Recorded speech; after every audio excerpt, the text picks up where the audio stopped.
Delicioso de Delicioso de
Good morning, everyone. Good afternoon, and perhaps even good evening. Thank you so much for dropping by and joining me for a fairly exciting session of what we like to call the 3D Shenanigans. We have a full house already. Thank you for dropping by. I believe we have somebody new in the chat. It's Jackie Browning. How you doing? Very good to see you. There's also Mr. Robert is here. There's Vince, Camilla, Yoshi, Philip.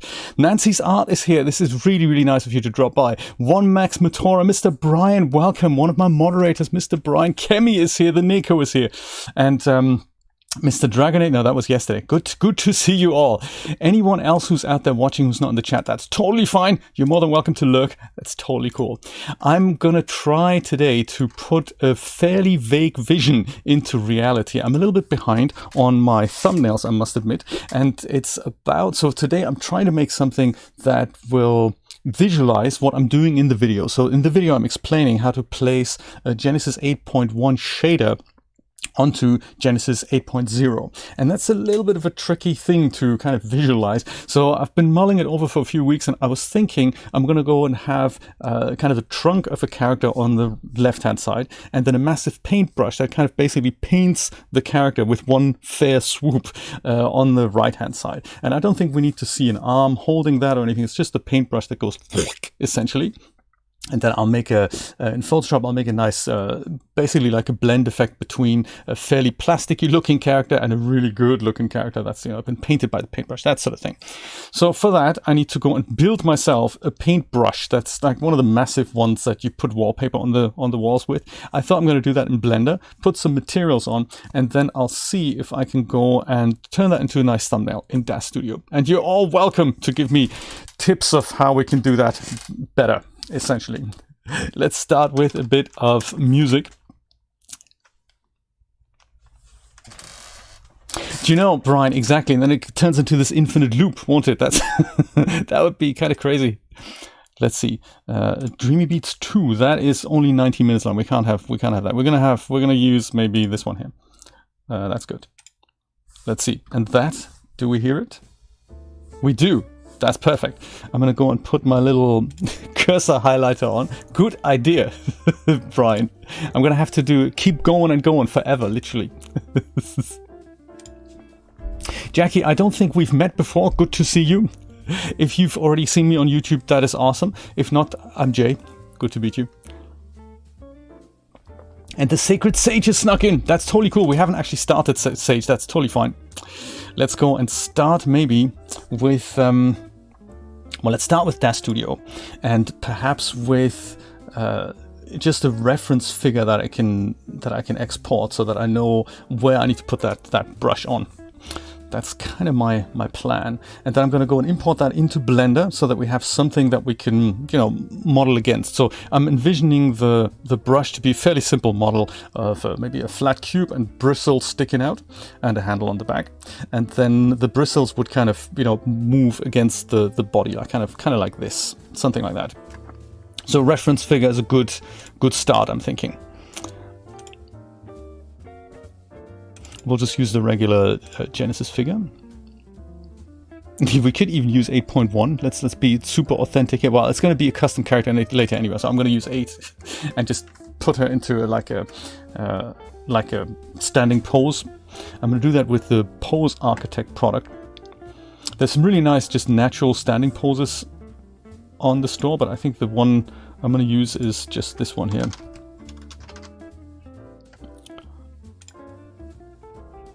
Doesn't have to be to 100%, but something along the lines of maybe just 90. 90 is enough. Whoops.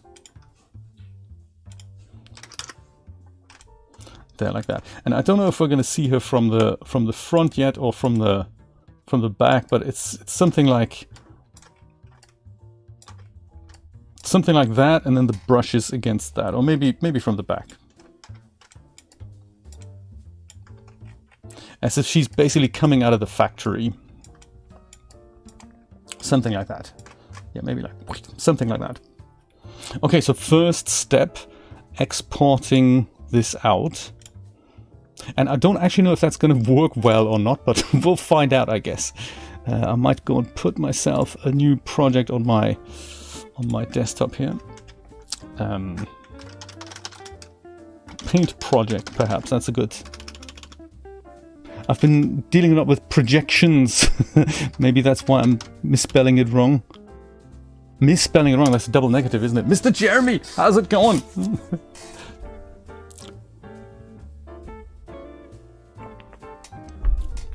2 geoshells. Look at that. That's extreme. Extreme geoshelling, that is. Just in case I'm making other OBJs. G8 base, I'll just call it. And I'm gonna go and export that at Daz scale with 1%. And I don't have anything that I need to take care of really. I'm just gonna go for it like so. All right. Daz Studio done with for now. Let's see what Blender can bring to the party. I didn't, Nico, and I don't have to because it's just a reference figure that I'm just modeling against, so it's not going to turn into a morph or anything. But thanks for the idea.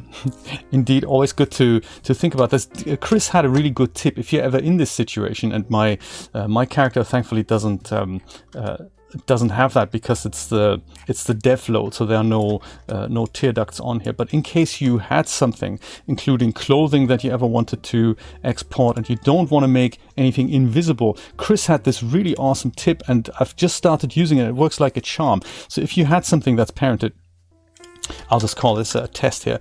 There is this option here. You don't have to make anything invisible. You can just use this option at the top here that's called filter objects. Did you know that? That is super, super cool. So if you set this to selected roots, then only the root node here will be exported and nothing else. So anything that's parented to the figure, like clothing and like tear ducts and eyelashes and all that, will not be exported, which is really, really handy. So if you had a character with clothing and you just want to export the character and then export the clothing separately, you can literally just go and leave everything on and just use this filter objects option. I didn't know that. You learn something new every day, so thank you for the tip, Chris. Very, very cool. Just one of those things that, you know, you just never stop learning. I'm gonna go and not bring my figure in just yet. I'm gonna actually start modeling. I'm not good at modeling in Blender, so it's bear with me here while I work this out. So GZ1 to bring the cube up to the bottom shelf. I'm just going to go and make it a bit smaller. SZ perhaps. Oh, that's actually the median point. I'd like for that to be on the bottom. So I think that's under here somewhere. Set origin. There we go. Set origin to 3D cursor, because that is still there. Now if I go and scale it, SZ, it goes and turns into this flat little thing. So that's going to be the base of my brush. I'm going to go and squish it down a bit with SY, like so. And you know the brush I'm talking about, right? It's this big thing. Maybe this is a little bit too big. I think I'm going to leave it like this. The big thing, it has a handle on the back and it has bristles sticking up on the front here. This is going to be my brush base. I'll just call it brush for now, because the bristles are going to be parented to it in a moment. So the bristles, I'm envisioning them to be... Nobody's good at modeling, except for Chris. He's okay at modeling.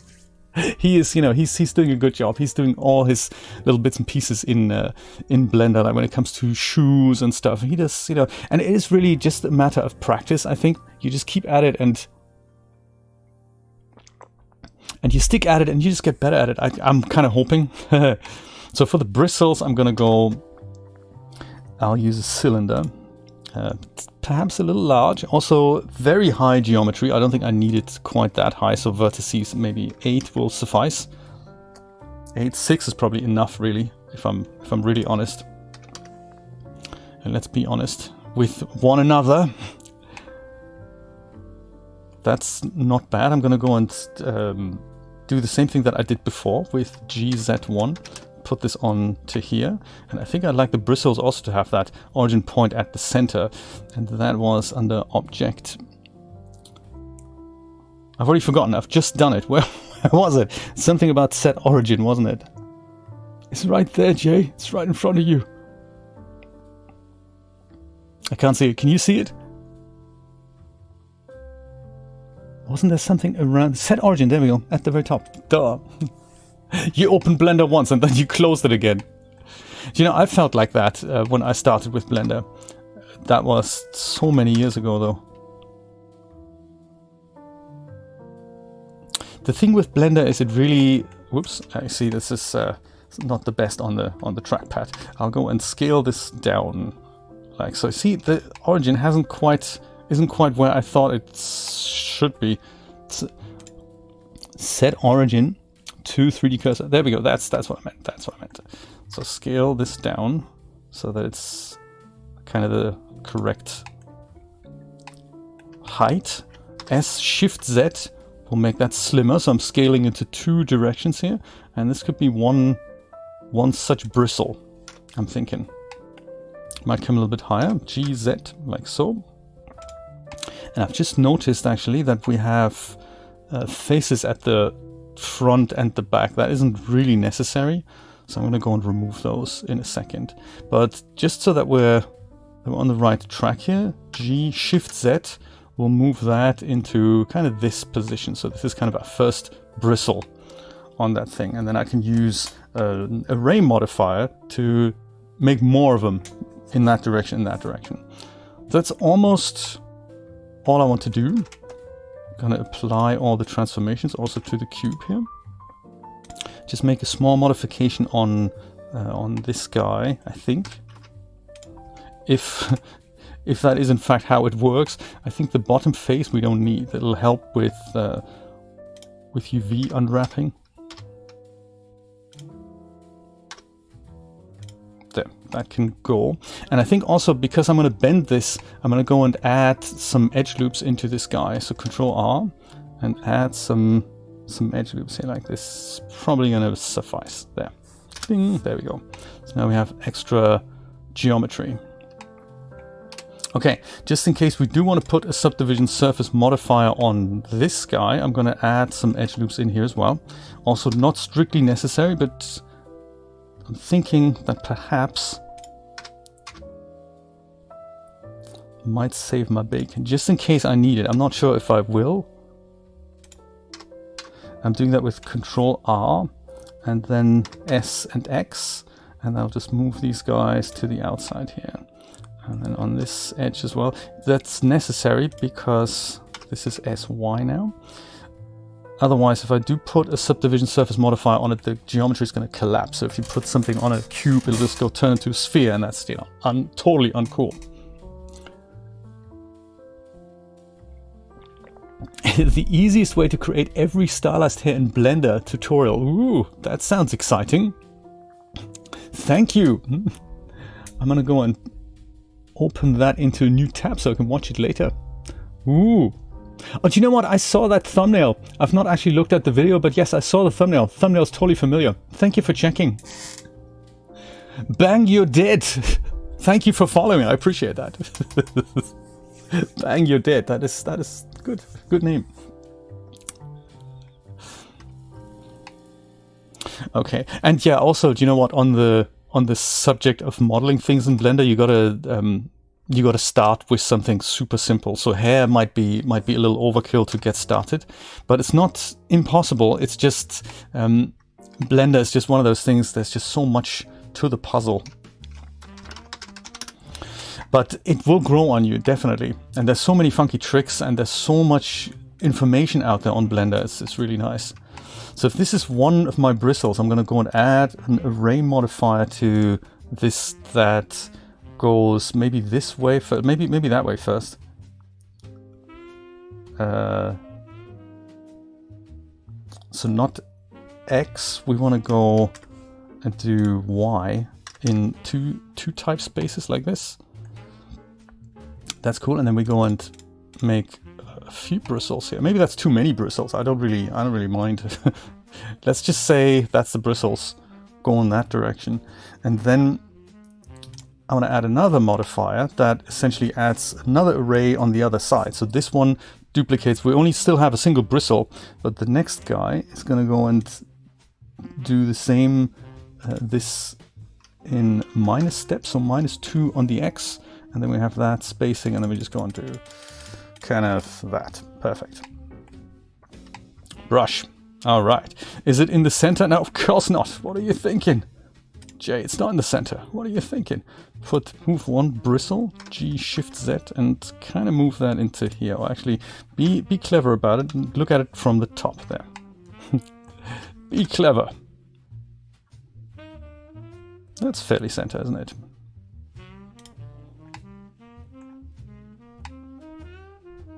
That's not bad, right?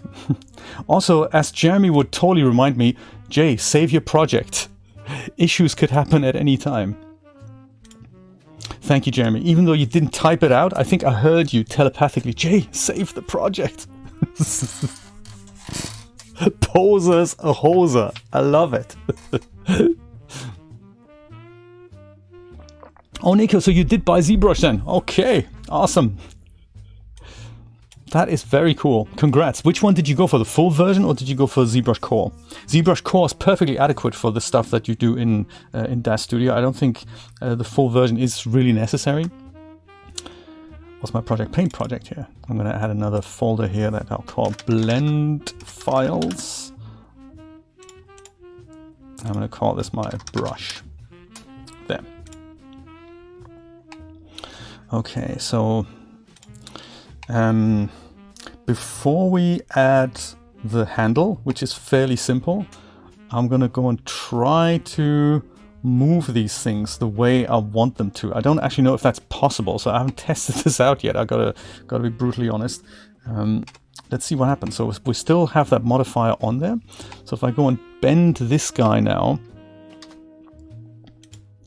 and just use the top face for a little bit of proportional editing, connected only, I was thinking of then doing something like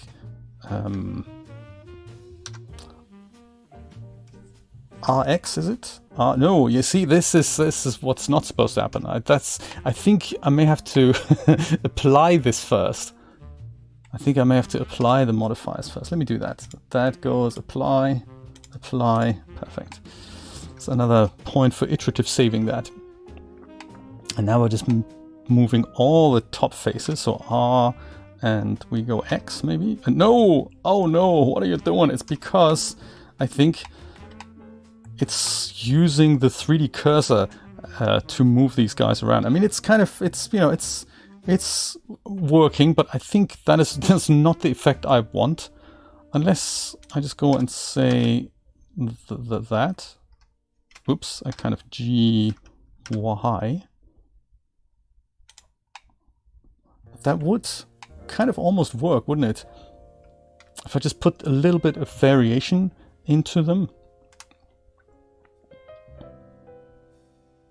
So I suppose what's bothering me now is that these things have actually turned shorter than those. So that's also not exactly what I want. I think it's all about the origin point here. So individual origins, will that work? RY, Z, no.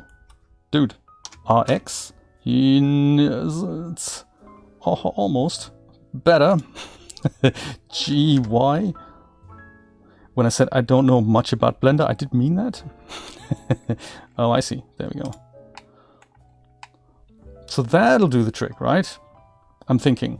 I'll add a little bit of variation on each particular bristle as we go and touch the character, but that is kind of where I want to go with this, I'm thinking. Elia, thank you so much. I really appreciate you saying that. It's less about teaching, I gotta be really honest, and more about doodling around and brute forcing my way through very difficult situations that I don't really understand myself. But what is really fun about this is doing this together with you. And there's so many funky tips that that come in from the chat. I'm happy that we can do this together, work this out together.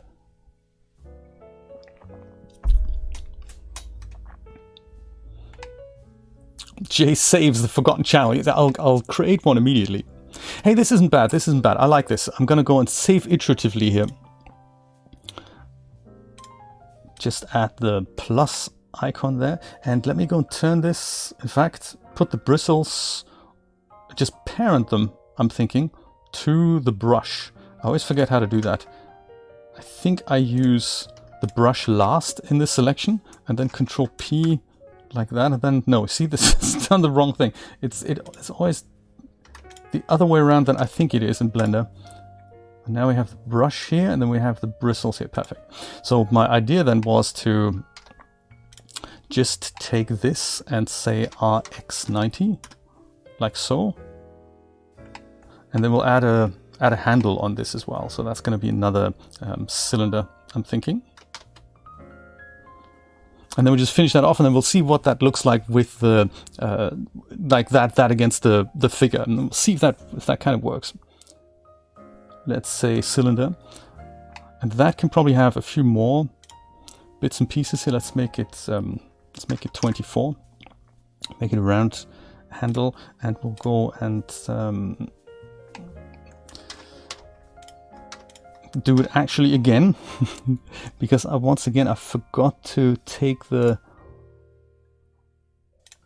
things off there, so we don't want anything. We don't want this filled. There we go. So RX90, like so. And then we go, I think S, Shift Y to make it slimmer. And that's a good handle there. You can also, if you don't want to use the shortcut keys, it's a bit confusing when you don't know what they are. You can also use these things here, and then you have that manipulator, the old-fashioned one. So you can do that, and then there's the one for rotate, so and for scale. So that's also possible here. A little shorter, but I tend to leave it on the selection menu here, and then just go G for grab, R for rotate, S for scale, and then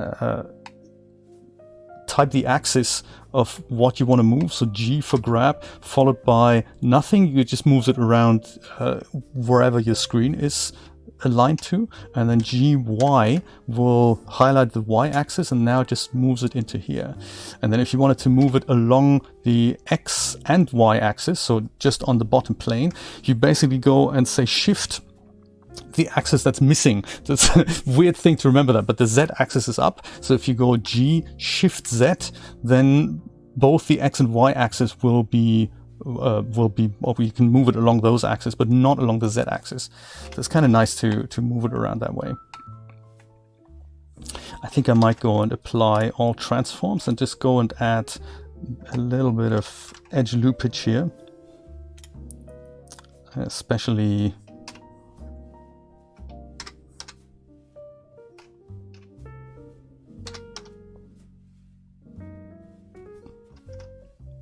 well, we'll just leave them there. Fine.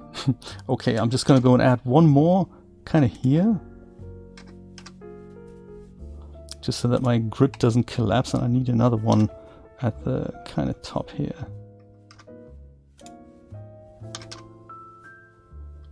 And this is another funky mode that Brian's just told me about. I used to use Shift Z to just go into wireframe mode so that I can see where I'm going to put my edge loop here. But Brian suggested we should all try to use this mode here, which is the X-ray mode. So that's almost like wireframe mode, but a little bit cooler. I really enjoy that more. So it's nice. Thank you, Brian. I've totally forgotten what I was going to do here. Oh yeah, the edge loop. Dude, are we actually editing the correct thing here? Edit mode, Control R. Totally doesn't do that anymore. Why not? What are you not editing edge loops in anymore? Totally confused. What did I do? I think I've done something seriously wrong here. I've removed faces. I didn't mean to do that.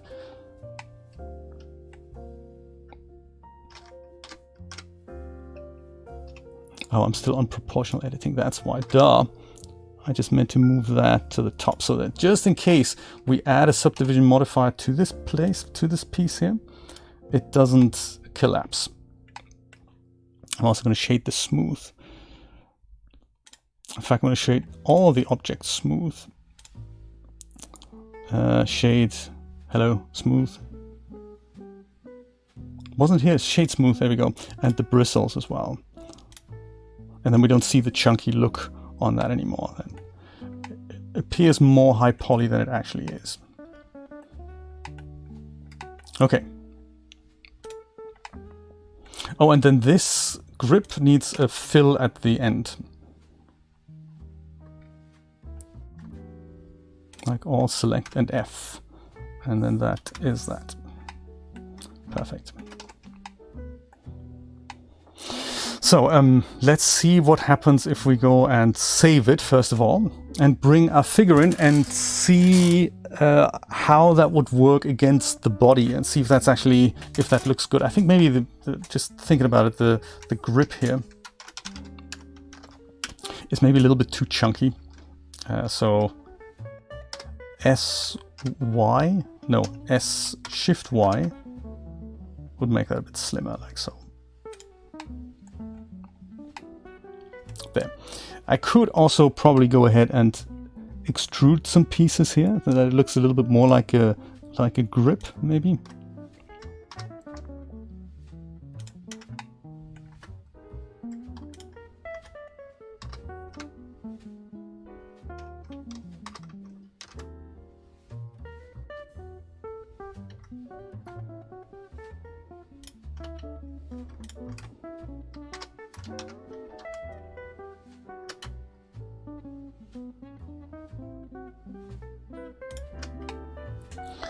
So it's not a masterpiece. I totally grant you that.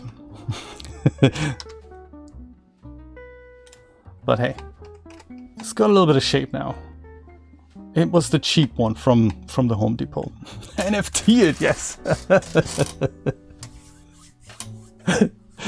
Before it goes down to 0. Yes, good point, Nico. Good point.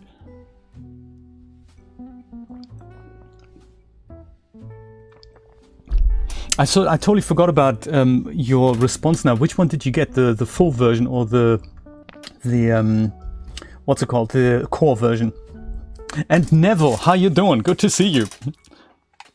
Hey, this is a brush I've made. This is really cool. The bristles are going to be adjusted in a second, because the idea was we're going to go and put that against a figure now.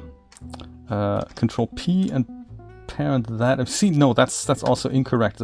So I always forget it. Highlight the grip, then highlight the brush. Whatever selected last will be the parent, right? Oh, you're doing a student thing. Oh, even better. Even better.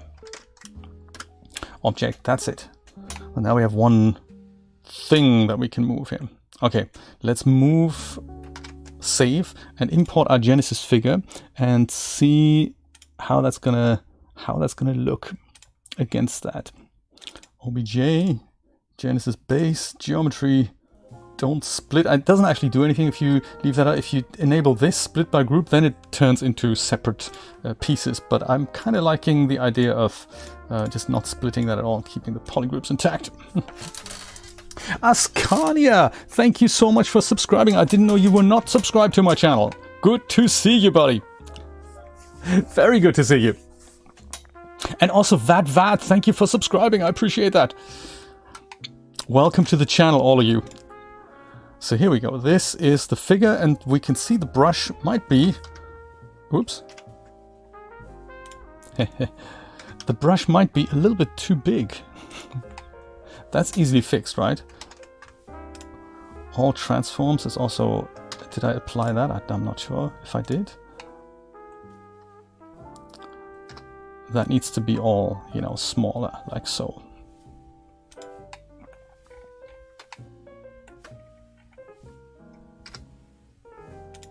Kind of depends what's going to look like in the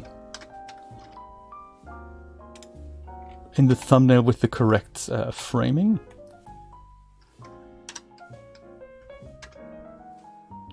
Sort of angle it up. Oh yeah, also the median point should be like, yes, good point. They're all 3 different objects. I haven't turned them into a single object yet. Clever modelers would probably have done that. I'm a little concerned about the origin point, but it seems to work okay so far.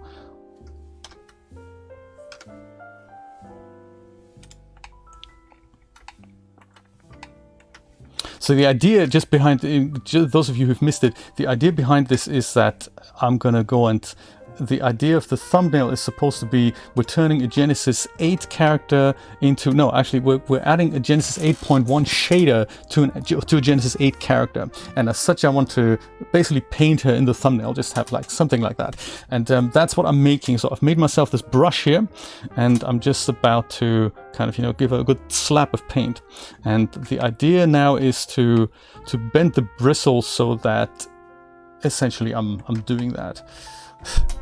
That's the plan anyway. I don't know if it's going to work out, but I'm confident. I'm confident.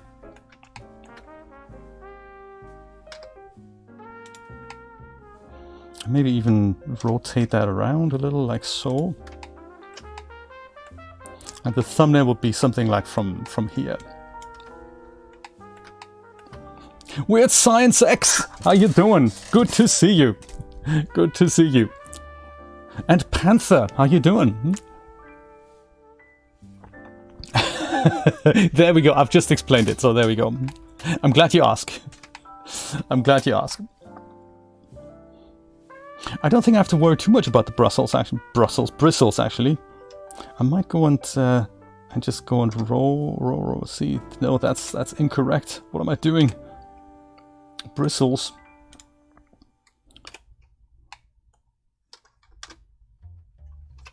And we need a bit of proportional editing here. Might make that a little smaller as well. Where's the circle? Yeah, that's ever so slightly large.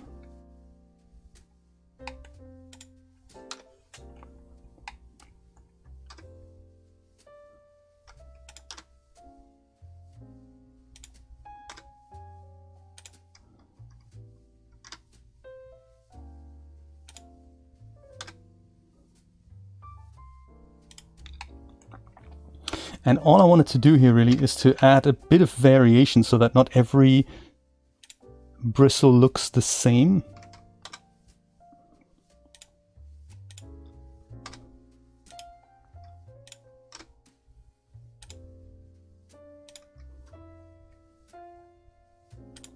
X-ray mode. Sometimes it works, sometimes it doesn't. I think maybe in this case I might just not use it. Oi. Or I might also just hide the Genesis figure here for a second there. That might be better for me.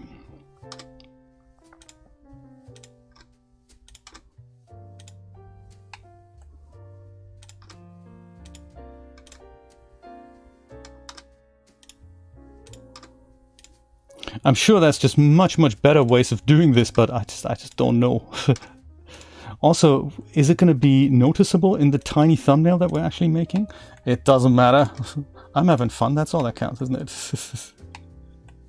To contour her backside, basically to paint that in. So it'll be, I'll make 2 renders of the figure. One with a kind of fairly cheap plastic shader. Not that the Genesis 8 shaders were cheap and plasticky, mind you. But yeah, that's the plan. One with a kind of cheap plastic shader, and then one with like amazing detail, or so I'm thinking. And then I'll go and mix those together with a funky brush effect in Photoshop. That's the idea. And this is just to illustrate where we're actually painting her.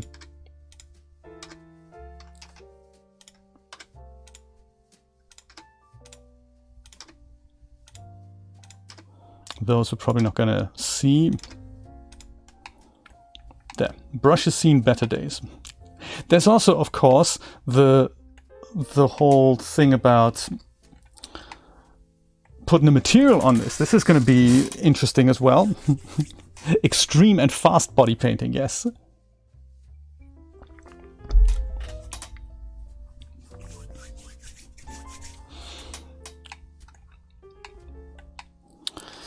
That's the other thing, and that is something I should have really thought about much earlier, which of course I haven't. I should have UV unwrapped this properly. And this one actually is. That's cool. The bristles are those the bristles? This is the grip. Oh, we're in edit mode, aren't we? I see. If I was clever, I would have done much better different things, but sadly I'm not. This guy isn't. Yeah, it's also a UV unwrapped. I mean, it's not great.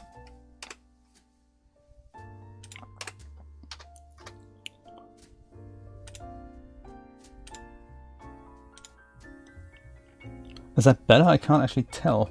That's the grip. These are all my bristles here. Oops. Bristles. Kind of works okay. I don't think I'm actually gaining anything by UV unwrapping that, because that'll now create vast amounts of bits and pieces. That was actually not such a good idea. This is still 1 UV for 1 bristle, and then we just go and duplicate them. So I'm happy about that. And then we have the brush here, and that's just the regular cube. So that might benefit. Might not. I don't think it matters much. I think this is going to be okay. I was thinking maybe just a simple wood material for this and that. We could even try to do the substance integration. If that still works, that should work, shouldn't it? I don't have to bring it into Substance Painter, but I think my Substance Painter integration still works. So if I just grab myself a nice wood material, that should do the trick. When does the masterclass go on sale on Daz? Good question, Nico. I've basically put the finishing touches on it. The PDF document is ready. The kind of scene files that I'm including are also ready. I'm in the process of literally watching the whole 16 hours through again at twice the speed, and I'm kind of a third through. So once I'm happy, maybe there's things like I've missed in the edit, I might go and give Daz a shout on Monday, and we'll take it from there. I think the sales page is designed so far. It's a bit of an exotic product, so it's it takes us all some thinking outside the box to make it happen. But hopefully, end of the month, end of next month, something like that. Thank you for asking. I appreciate that. Oh, Kemi, really? When I used to work in the supermarket, they had that quite often because there was a big bakery in the supermarket and the doors were kind of open all the time, and birds kind of found their way into the supermarket, and they think it's hilarious because they think, well, you know, we'll just live here. Sometimes pigeons, but usually like little sparrows and stuff, and they just fly around and it's difficult to catch them. Also, we have, I just thought we have the material brush, the material library in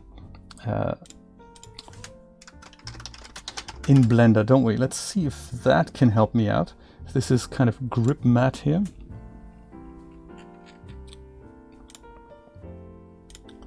It's under... No, it's not actually enabled. I don't think I have it. No, there it is. Material library. There we go. Sample materials. Maybe there's a nice wood in there, so we don't have to go the substance route, even though that would be kind of cool. Let's try to do both. Wood P. Wood. Add, apply to selected, like that. Boom. And? Does it work? Please select an object. Haven't I done that? I thought I had. This here. Apply. And?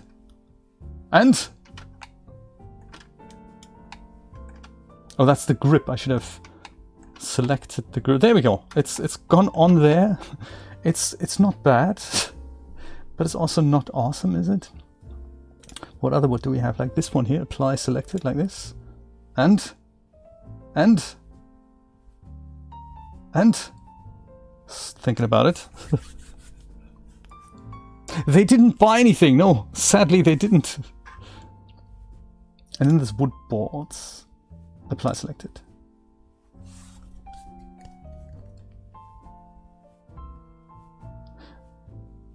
I don't remember how much overhead this was. Okay, that does not look great. I might even just do that in Daz Studio and see if I can do that. Let's go and remove that here and just do the materials in Daz Studio. Maybe I have a shader there, so I'll go and call this one the brush base, and then this one here will be the bristle.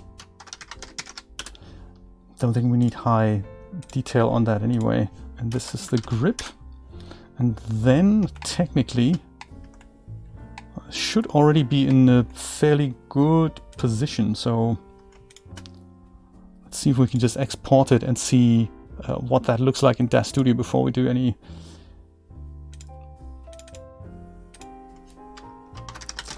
brush final-ish, let's say.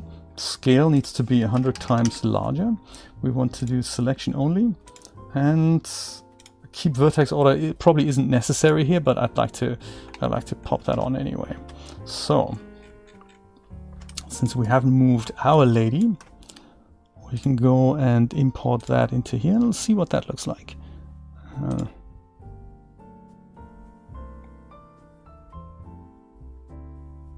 What did I call it again? Paint project. There we go.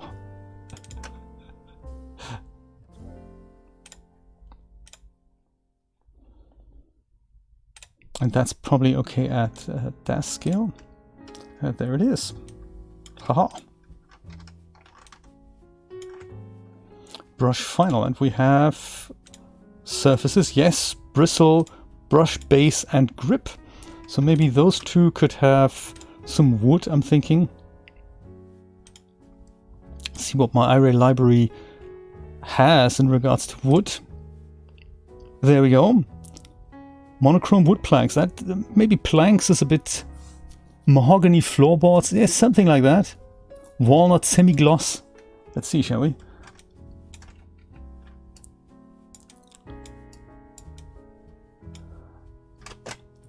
It's probably enough, I'm thinking, to get the wood effect going. We will play with the tiling a little bit. This is the grip.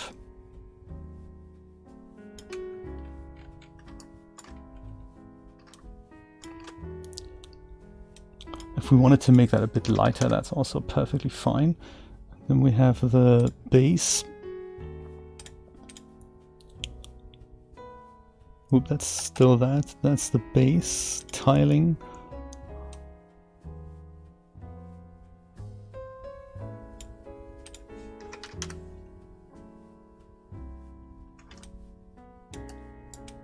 Perfectly fine. Now the bristles, I don't really know what bristle material would look like. Perhaps just a kind of an off-white beige, or even something like a color, the color that we're painting her in with. Maybe it's something like a skin color. We'll probably know better when we have it. That looks a bit creepy, doesn't it? Do we have any bristly type material? Could it be like fiber, leather, grunge? I wouldn't even know what to look for.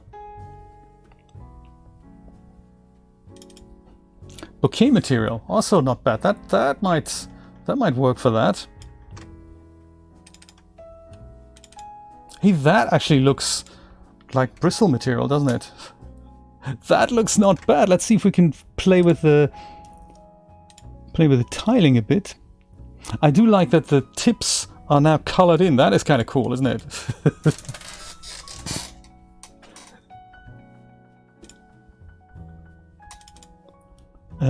Tiling.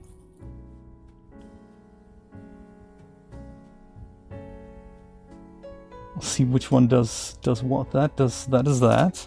That's vertical, and that is horizontal. No, I like that. And then maybe the offset, if we want it more in gray.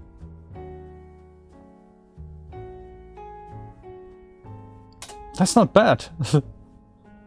That's not bad at all. It looks like bristles. I kind of like the default, I gotta say. I might just leave that. Yeah, default it is. Sebastian, how you doing? And we're intersecting a little bit with her arm there. But maybe that's, that's not bad. I can always adjust that later with a little sculpting thing in ZBrush. I can tell Nico a little bit about ZBrush. But so far, I think that's okay. I think I can live with that. Indeed, Chris, happy birthday! I'm using your official Chris Cox mug as as an homage to your happy birthday, and also congrats for 900 followers on Twitch. That is very cool.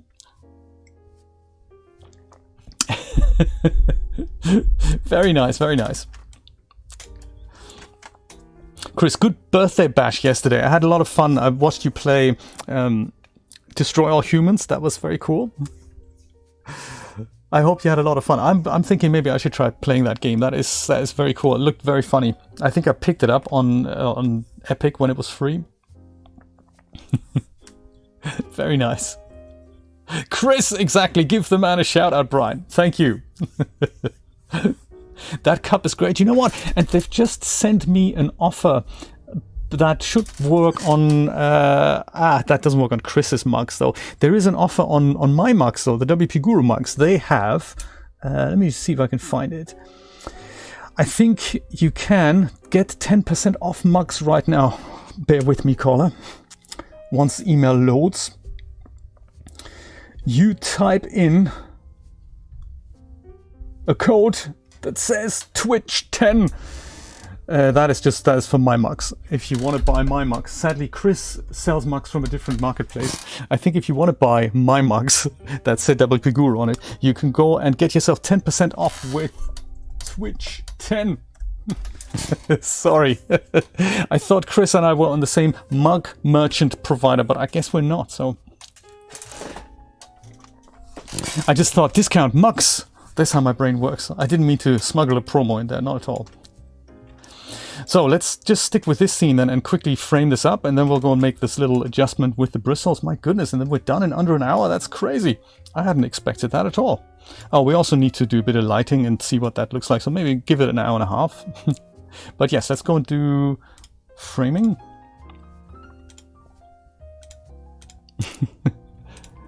And we'll just use that.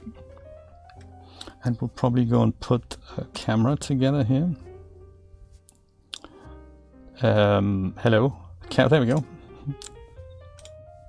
Copy active this.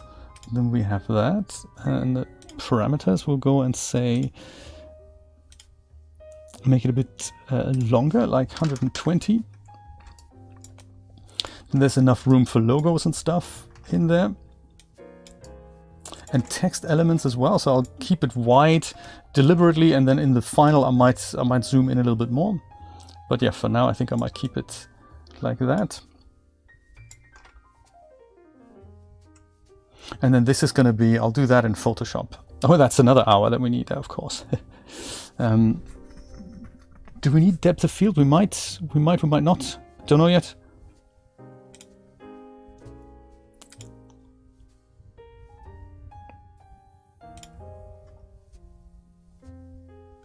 So let that be the camera here.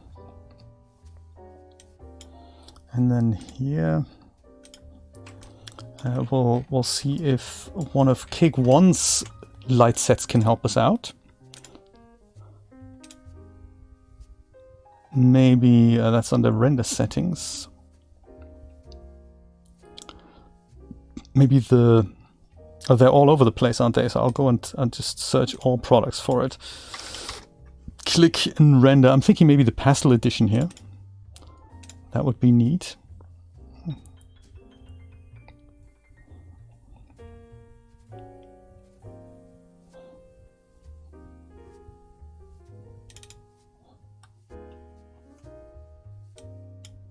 Give it a second.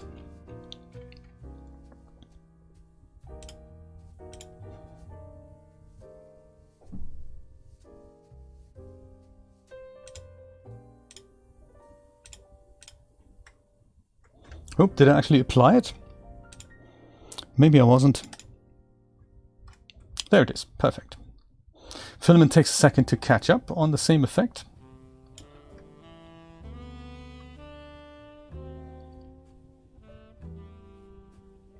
It'll kind of depend on the actual skin shader, if that's going to work or not. The dome, I might rotate a little.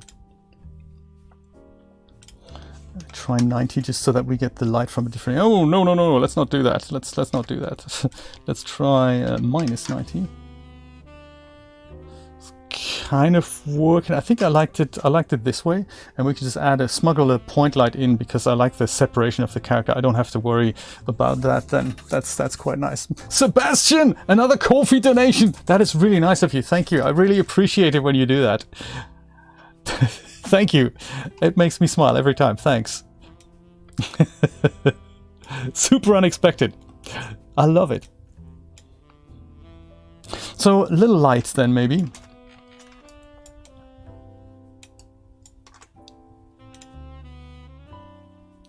New point light, my best friend. Default settings is also good. And I just want to brighten up this area here where I see some shadow, so I'll just go and add a small point light in here.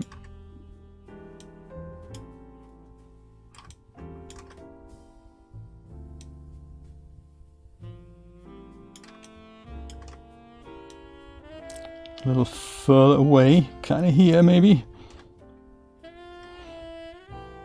Fiddle with parameters a tad. Make it, whoops, make it a little bit like, you know, maybe 10,000. Could be too much. Yeah, we can see it getting brighter there.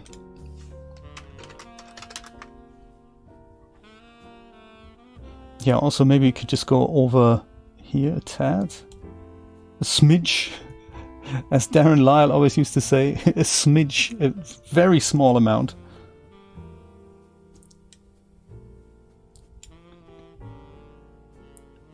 Yeah, let's just brighten that area up a little bit. And I don't think I have to worry about, so just before and after. A little dark spot here. And now we have it a little bit brighter. And then the light geometry, I think we can make, instead of point, I'm going to make it a little sphere. Nothing too big, and then not render the emitter. Then it gets a little bit softer. A little bit softer. Okay, the rest can be done with color correction. I like it. And also, as Jeremy would say, Jay, save your scene. I might just map it here to my ever-increasing library here, add a base directory, so I can just go and stay in there, paint project. That's it. Paint project. And here I have my Blender files, and I've got my OBJs, and even though I can't see them here, that's totally fine. I'm gonna make another folder here and call it Daz Scenes. And this aids in archiving the project later. That's kind of the plan behind it. So paint V1, that'll be fine. Include everything. A Plague Tale, no, it's installed actually. It's installed on my system, but I haven't played it yet. So I'm looking forward to trying it out together with you. I'm looking forward to it. The new one is coming out very soon, and it has amazing character animations from what I've seen. It's more like an interactive story. It's going to be great. Thank you for reminding me.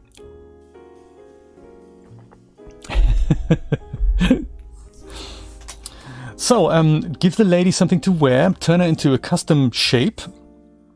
And then we'll go and adjust. We probably don't need to adjust the bristles actually on the other side. We only see this intersecting here, but we don't actually see it in the thumbnail, so I don't have to worry about it. Otherwise, I would have gone into ZBrush. I might do it anyway, Nico, just to show you some basics, because I know ZBrush is so super intimidating, but it's also a really good friend, and the way it's integrated with Daz Studio, it's really nice. Yeah, so we don't really have to do it. But I'll show you how I would do it if we had shown it from this direction. Maybe we should do that. Always good to play around with different angles here. That might not be a bad angle either. Just turn it around a little bit so that we see that it's actually a brush. That might also be beneficial. We'll see. Let's dress her up and turn it into a custom shape.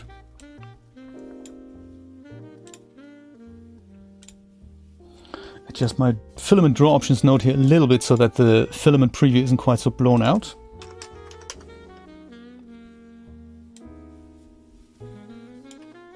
Oh, that's also the scene lights here. That's probably also doesn't need to be quite that strong. There we go. Okay, so dressing up first maybe.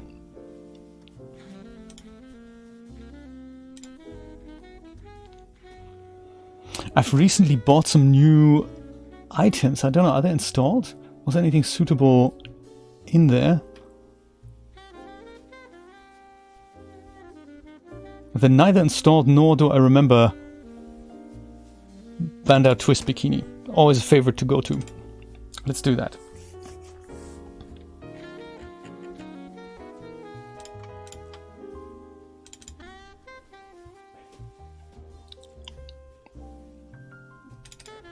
Make gold. That might not look great. Maybe we'll just make it white then.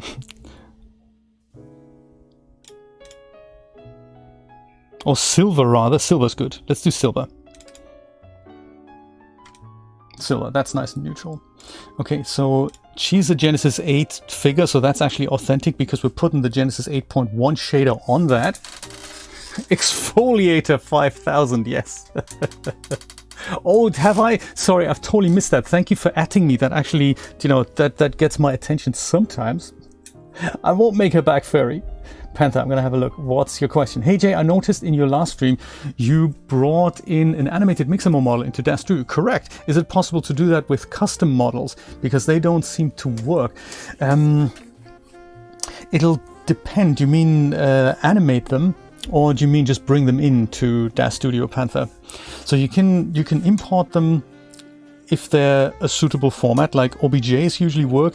FBXs often don't because the importer in Daz Studio isn't great. So if you have an FBX, it stands like a 9 in 10 chances that it's not going to work. But you can import it into Blender, save it out as an OBJ, and then bring in the OBJ into Daz Studio. But that's not animated. So if you're thinking of animating a custom model, you can try to upload it to Mixamo and use the auto rigger in Mixamo to put points on the wrists and on the collarbones and other parts of the body. And then Mixamo's auto rigger will go ahead and apply it so that Mixamo animations can be applied to that. Is that what you mean? And the Biscuits is here. That would be good. Biscuits, that would be a great idea. That would also catch my attention. Remember, if you're a channel member here on YouTube, then you get one super sticker for free every month. So if you ever wanted to use that and stand out in the chat, then I think your message will kind of rise to the top of the chat and linger around there for a bit. Why don't I use Blender? I did though, didn't I? Not for rendering though, because it's about a Daz shader that I want to illustrate. So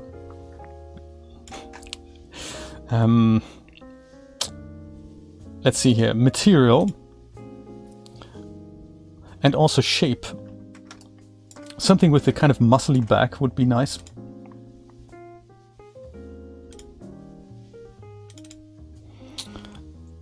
So under people,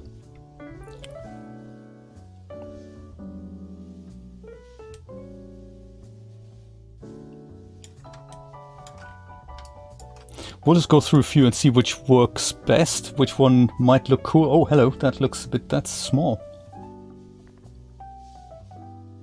I'm looking for something with more definition really on the back. There could well be some HD details that might help us out here.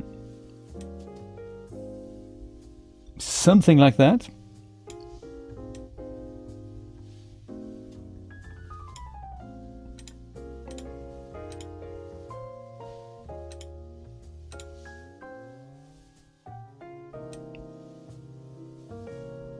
That's just the HD body detail, so that's also going to require us to add... Don't I have more HD people installed here? I guess I don't. I thought I did. Gotta live with SD people. Also okay.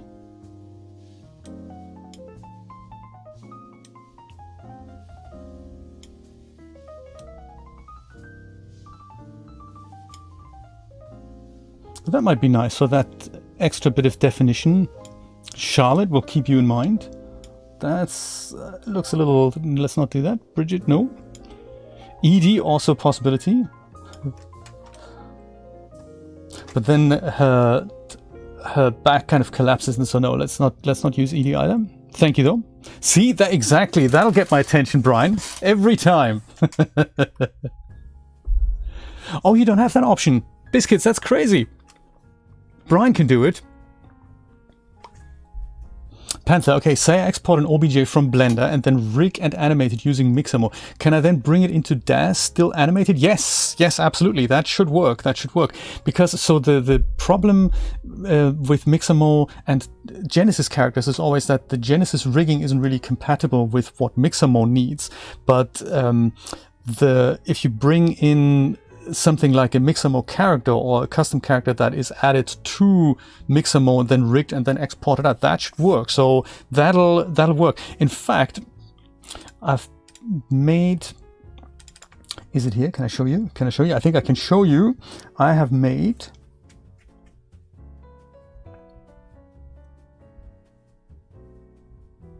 I can't find it anymore. What a shame.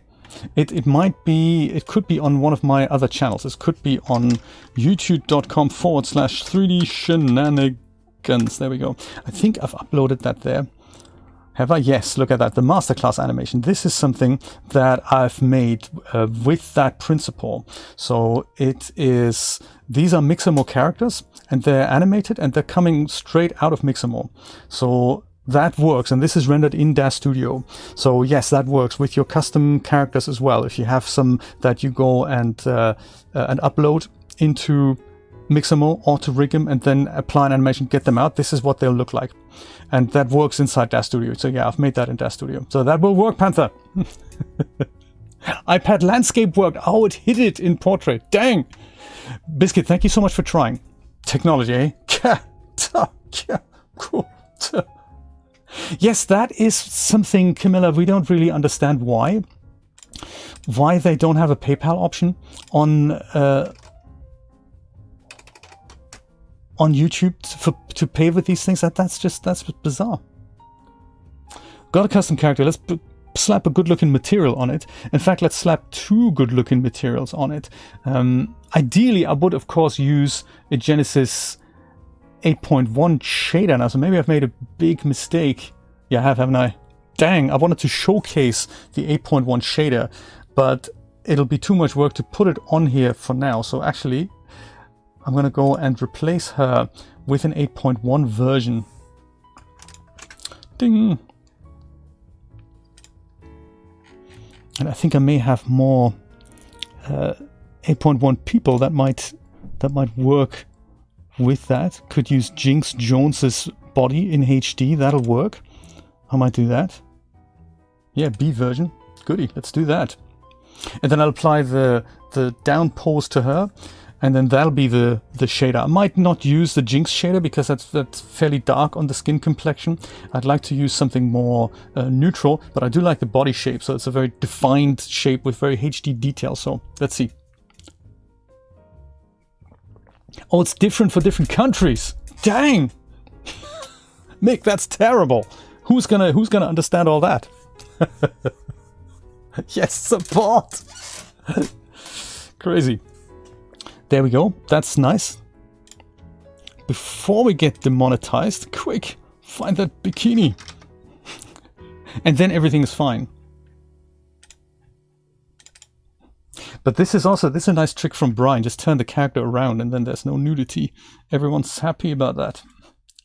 Including the bots. So what did we say? The silver material. That was nice, wasn't it? Silver. There. That's nice and neutral. And I'm thinking of... Oh yeah, then we need to have that pose again. So natural. About 90% was good, but any other pose will work as well. Maybe even 80. Maybe 80 is good. Let's do that. And then instead of the Jinx shader, I might use the Victoria 8.1 shader. And that's totally personal preference, but I'm thinking that might look nice. So we can have like a non-shaded version, like a plasticky gray or whatever, or a plastic something, and then use the Victoria shader for the main render. But that's easy to then to strip out. Didn't I have Victoria 8.1? There we go. Oh, woohoo! Okay, that's our skin shader. Let's see what that looks like in iRay. After saving our scene, of course, says Jeremy. So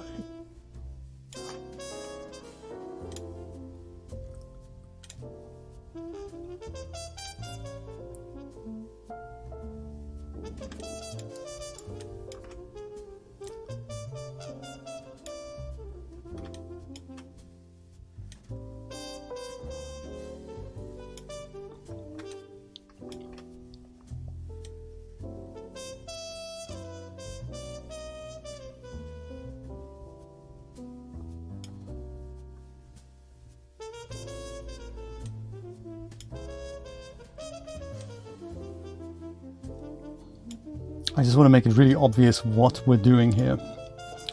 Like, you know, paintbrush on the character. Van Hawk! Top of the morning, sir. Good to see you.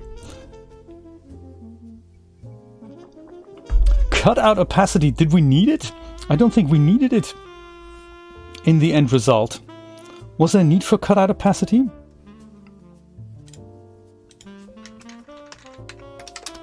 Paint version 2.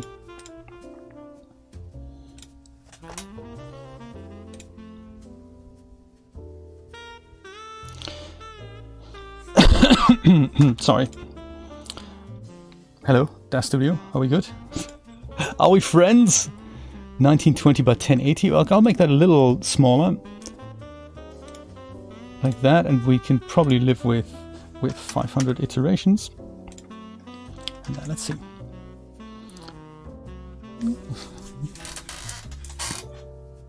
Dripping paint, yes, I'm going to do that in, I was going to do that in Photoshop.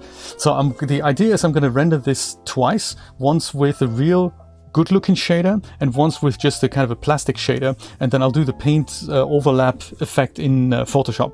That was the plan. That's the original idea. I'm not sure if it's gonna work that way. But a few dripping paint splodges like you know, dripping here, that might be nice. Let's see. Certainly usable. I'm thinking certainly usable. Yes, I might just color these in also in Photoshop there. And then sort of half the character is going to be painted and this part is unpainted and this part is kind of painted with a good looking shader. That was the idea. Let's see if and how I can make it happen. Oh, I like the wood grain on the grip as well. Look at that. I hadn't even bargained for that. Ha! Add-on. I like it.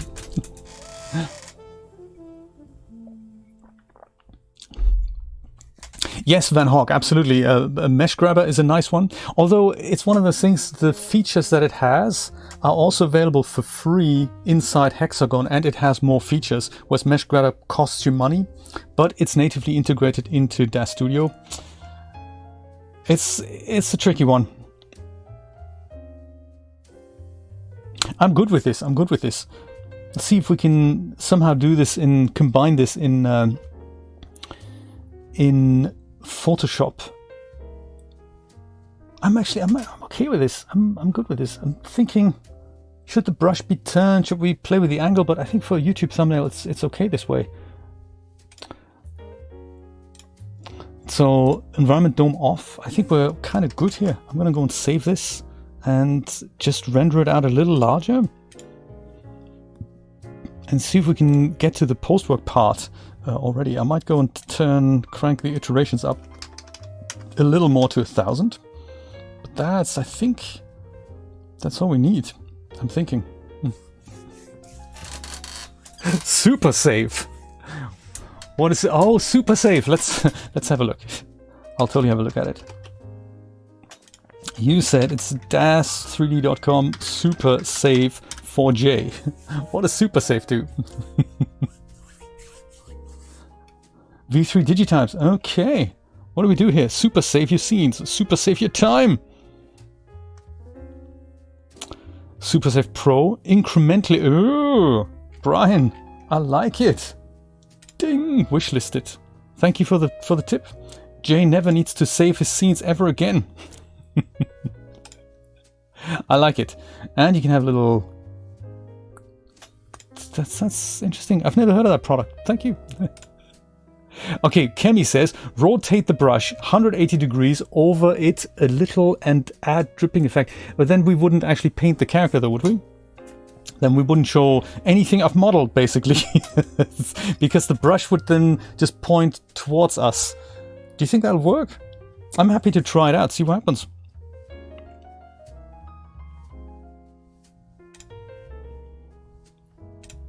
So, paint project. We'll go, but actually it's just for the render, isn't it? So I'll go and just whack it on the desktop from where I can then grab it into Photoshop. So let's say this is paint with skin. V1. Kemi says, I'll just go and make a duplicate of the brush. And then we can see what that might look like. So you reckon brush, rotate 180 degrees.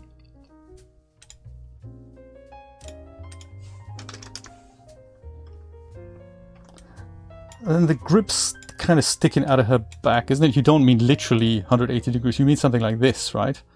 Like that, you mean? I'm thinking. Then we could probably get away with the brush being slightly less large, potentially.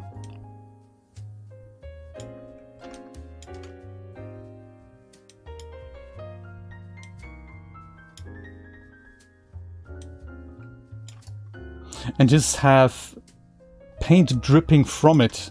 Is that what you mean? Mr. Nate, how you doing? Goodbye, Neville. Hello, Nate. Yeah, we can only have 30 people in the audiences. It's the new butt brush, exactly. It'll replace toilet paper in an effort to, you know, cut down on paper consumption. I like the idea of the brush. I like it. I think I may even have some dripping props. I don't really know. I think I may have bought some from Kindred Arts. I don't know if the Photoshop effect that I had envisioned is gonna work then, but that might just be an easier way to get around this. Kemi, not a bad call, actually. Not a bad call. I just have dripping pieces on the bottom here. Not a bad call.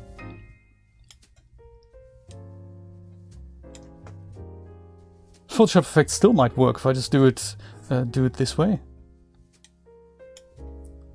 Not a bad call, Kemi. Do we like this better than that? Actually, yes, a lot better. I like it, Kemi. Thank you for the tip. I think that is how we're going to do it. Let's see if we can find dripping things, or we just make some. Let's make some dripping things in Blender. Let's do that. I like it. Thank you, Kemi. Very nice. Dripping things. So I'm thinking I'll just make some myself. That's not actually that difficult to do in Blender. Go and save my final iteration here. Just go and make some drips in Blender. You can even try to use Metaballs for that. They're always fun to play with, but I think I might just use vertex modeling. Cool beans. This is why I like working together with people in the community.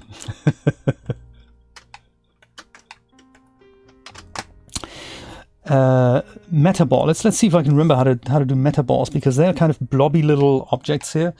I don't remember if how to do anything with metaballs. Do we? They might not actually be great for drips, so I think I might just... I think that the thing is you can add metaball objects kind of together here. And as you do, these things kind of happen. So I was thinking that's how maybe metaballs might actually be ideal for that.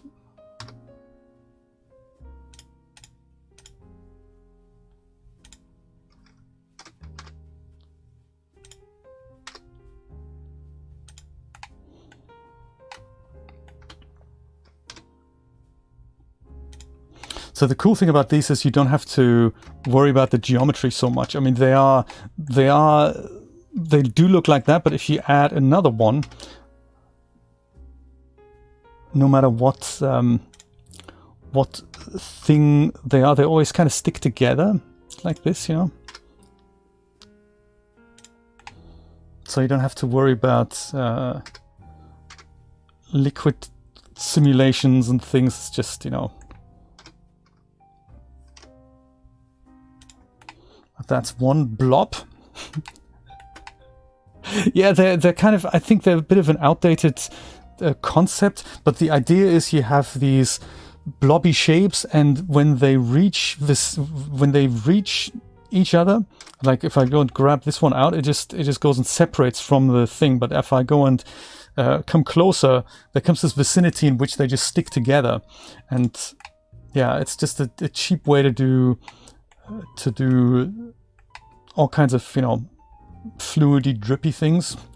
And then of course, if you go and combine that with some morph targets, which I might just do, we have various shapes in there. That's kind of neat. So let me go and combine them all. How do I do that again? Join. Is it J? Control J. Shift J. I don't remember. How do we join stuff into one object? The basics. Join things. Object join. Dang. Totally doesn't work. Maybe it doesn't work for Metaballs. By the time I export them, they'll be like that. I'll go and just save that out as a droplet. You need to group them first. Oh, do I? And then I can join them. Grouping is another thing I've forgotten. I think, is it like that? Control P and then parent them together like this. And then I can go J, Control J, Shift A. I'll leave them like that. So I'm good. I'm just going to go and export them. And then they're going to be clumped together. So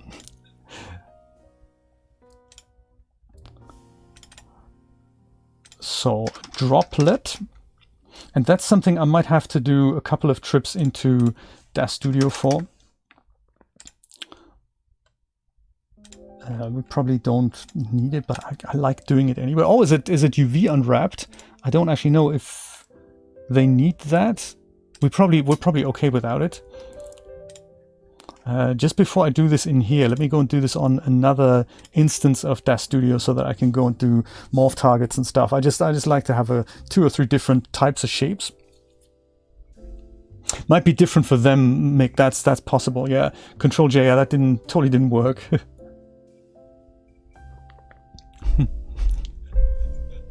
Shift J before the car explodes. It's not GTA today.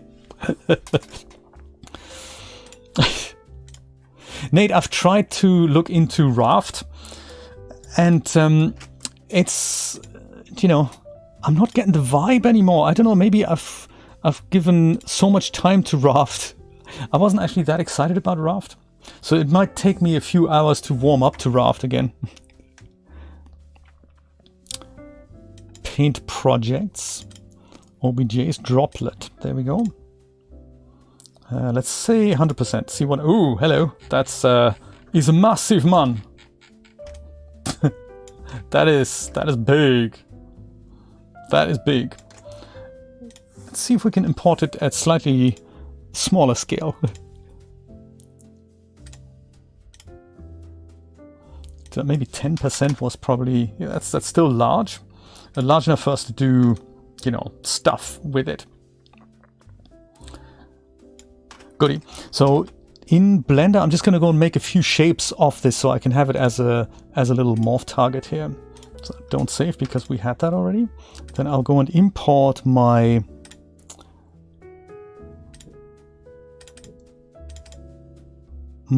droplet here.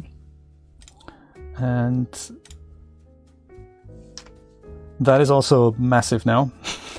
Dang, but that's... Should I have maybe... Yeah, that's not how I do that, is that I should have, just to retain the size here, just so that I do this all above board. I'm going to go and export this. If I could only find my thing here. There we go. I'm going to call this one droplet 2. And I'm going to save it at 100%. And I'm doing that so that this 10% scale is now locked in. As I go and say import my droplet 2, I can go 100% scale, and is this scale. So that's neat. So that still means that in Blender, if I go and import that, I need to scale it down and then just scale it. Hello? Oh, there it is. Perfect. So now I can go and mix and match and do things here. So maybe in edit mode.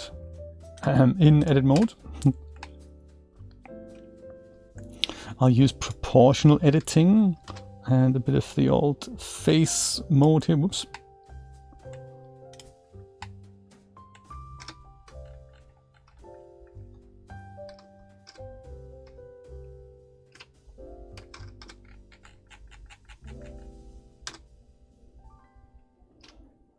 Oh, does it not work?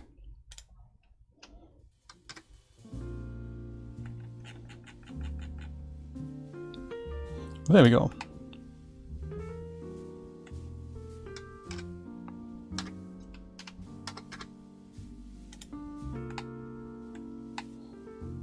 That's one nice shape. We can keep that. We can go and export that. And so my idea is now to put this, to just make a few different shapes so I can go and do this inside Daz Studio. I only have to duplicate one object, and then I can just use the morph sliders there. That's the idea. So drop shape 1. And this will be 100%. And this will also keep the vertex order, so important. And then in here, I'm thinking edit object morph loader, import my droplet number 2, drop shape 1 even.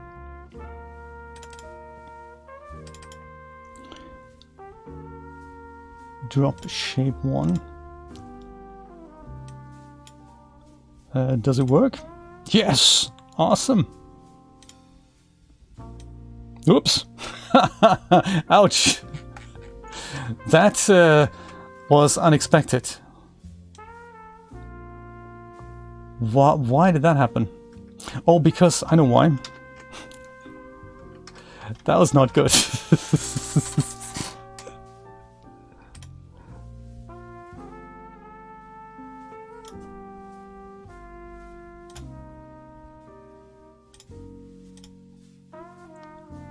Drop shape, did I get the scale wrong? Should I have said 1? But then there was also the problem with things completely blowing up, weren't they? That was also not awesome. So this might leave the scale. But I have a feeling it's also going to explode. Yeah, that's uncool. Why? Blender, why? Should we just go export different shapes out of Blender and use them in Daz Studio? Biscuits, totally cool. Thank you so much for dropping by. Always nice to see you. And I like what you've done with your new Patreon freebie. That is a very, very cool idea. I think I'm still of the opinion that the products you've made that are available for your Patreon supporters, I would probably put them on a store, like past projects that people can buy in addition to, you know, supporting you on Patreon. I'd probably do that, but that's just me. No worries. Thank you, Mick. Thank you for dropping by. I'm going to abandon this project here with the morph targets. I'm just going to go and import different shapes and just go noodle around with this a little bit more.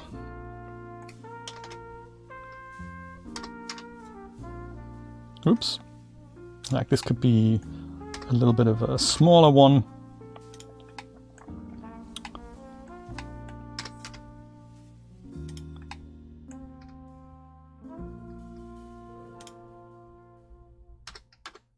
Oops. Dude. Blender. Why you no help? Hey, 2 drop shapes is plenty. I've already lost interest in the drop shapes. Let's go pop them in to here. Let's see if we can make that happen. So import, we had drop shape 1 and we have droplet 2. So those are the 2 things that we're going to use. Drop shape 1. Was it? Oh, I forgot the scale again, didn't I? I might go and tidy up my scene here a little bit. So I'll create a null or group. Doesn't really matter. It's just that all these things here.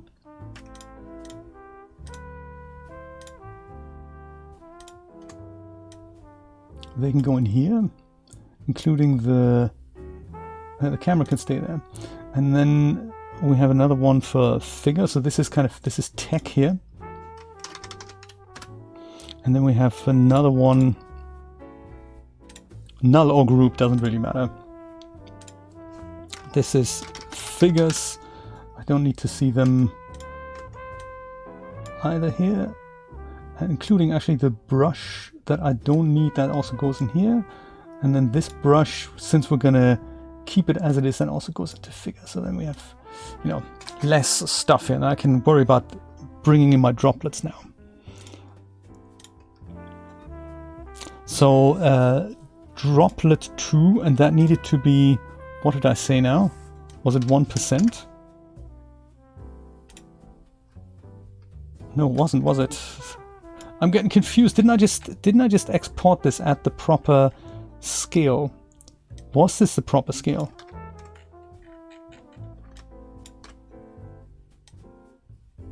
Clearly it wasn't.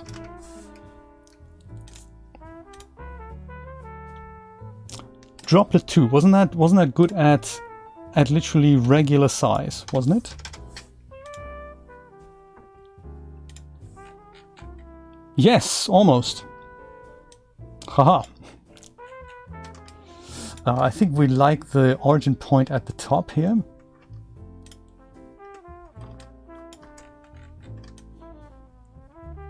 Let's see if it works with the bone editor tool. No guarantees, might be. Or the join editor tool rather. Yes, there we go, that worked. So that means I can go and scale this guy from here now. And then put it on to my brush.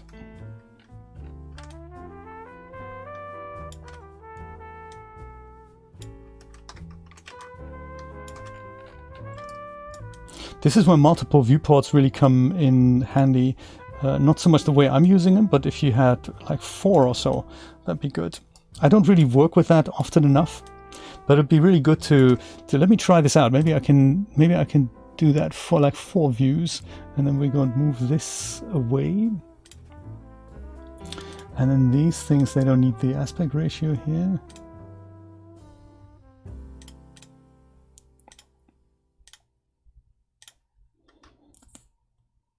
Like so. Say if we didn't want the camera here, this is going to be perspective with left top and then front.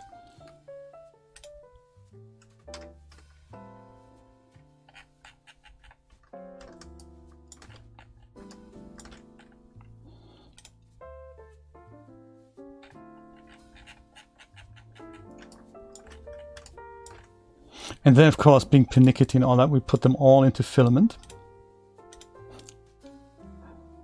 There, that's an easier way to deal with these positions here.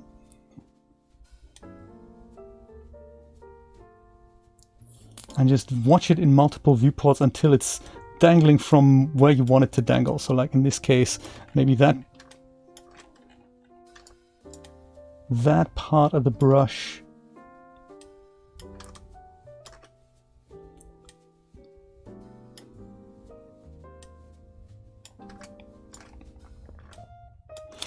I might go and in fact leave the default shader on it, because I think that might look nice if we just give it a color. If I just make like 5 or 6 and they all have different colors.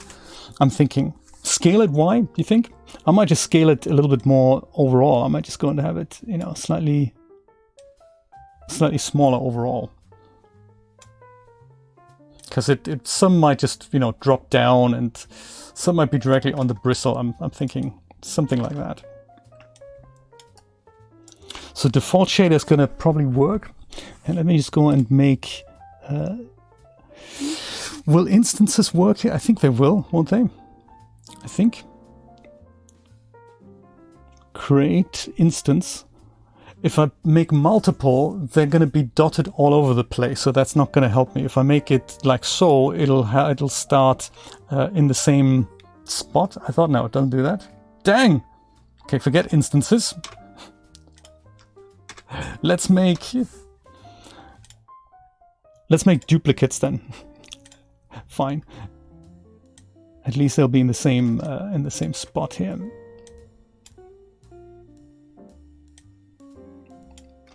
Don't know if we're going to see them while they're embedded in the brushes.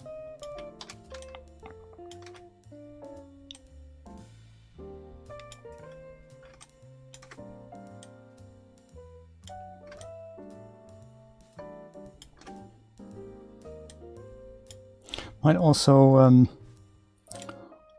What did the camera say? Yeah, that'll work size-wise. Since we see the brush more from the front, I can just go and put a few here and then put a few there. That's a really good idea. That is a very, very good idea. What was that now? This was le front, was it? I'll leave it on camera for now.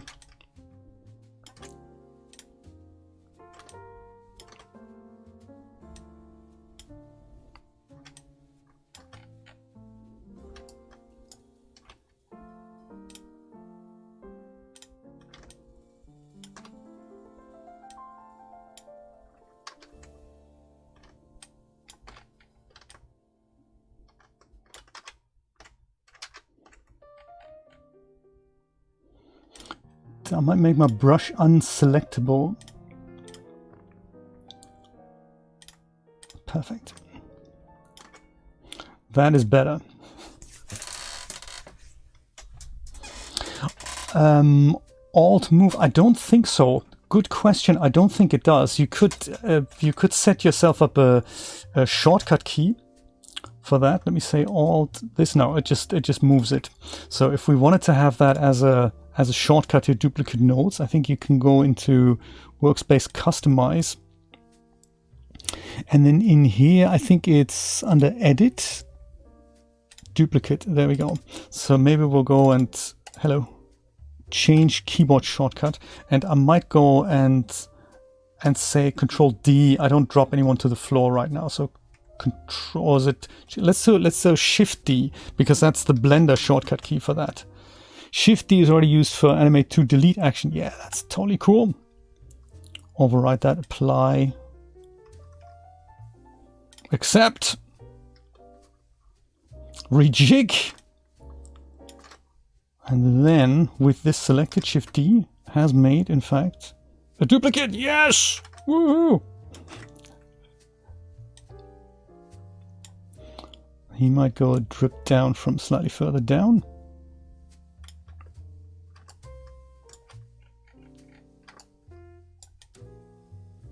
Why is he rotated? That's uncool.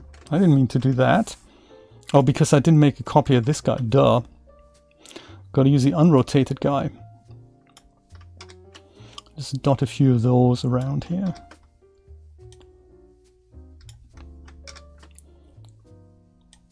And then we'll go rotate them and put them into position. As Jay spends far too much time on details that no one's ever going to see. But hey, that's just what we do, isn't it? So I'm thinking this guy could just drip down a bit. If it's still within the aspect frame, so I don't want to cut anything off here. This guy's a bit too far over.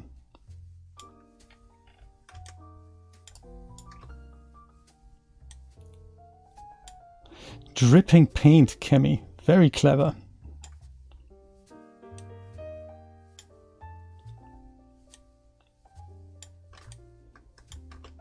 Little scale variation. Maybe he's dangling this way. These guys here, they can come forward.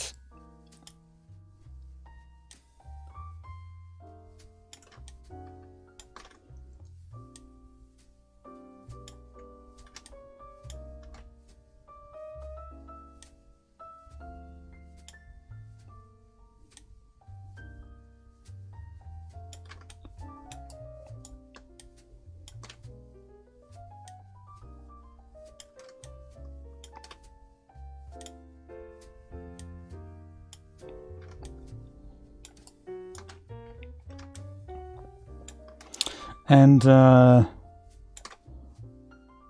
we have this guy.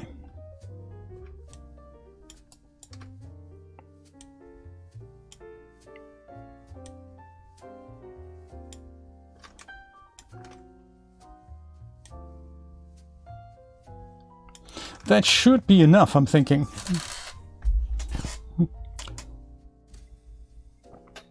A duplicate, so in either on the menu function is edit duplicate, or duplicate node hierarchies if you have things parented to one thing. And just so that it's going a bit faster, I did this as a shortcut key. So this is undefined by default, and you can do that under Window Workspace, Customize. And then, so basically most menu items can have shortcut keys. So in my case, this was under the Edit menu here. If you open that up, you'll find somewhere, you find duplicate nodes or hierarchies. If you wanted both of these things, you can have that on a separate shortcut. And then in order to give this a shortcut, you have to right click in here and say change keyboard shortcut, and then it'll wait for you to press something. So if I use Shift D on this now, it'll say, hey, that's already in use by something. I think Shift D was in use for something in Animate. And you say yes, and then that's been assigned to that. Like Control D is drop to floor. You could also use that, but I think Shift D is the same in Blender. So that is how you do that. So in my case, I might just leave it on here, and then you just hit accept, and then all is good. Amazing! Daz Studio has new stuff to offer like all the time. It's so fascinating, isn't it? You think, I'm sure it can't do that. Oh, it can. It can, buddy. Let me go and bring my people back here. This is going to be camera. This is going to be my perspective view. And then also this has the aspect. This does not. And droplets, I'll group them together in a second. Bring all my other figures back here, well, except for this figure. And then also, except for that, so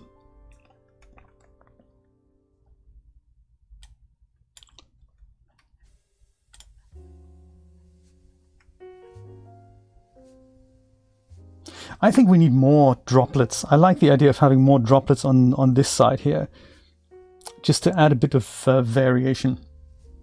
I like it. Also, they seem to go kind of down here. I'm not entirely sure why they do that, but they don't seem to fall down in a straight line as much as I had hoped to show. So we'll just have to visually correct some of these guys to just go here.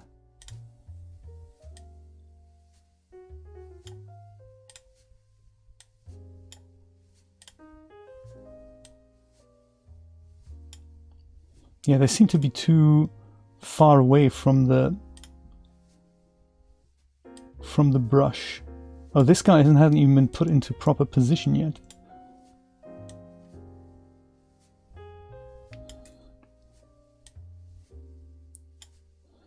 Okay, so I'm gonna go and duplicate more of the first guy here.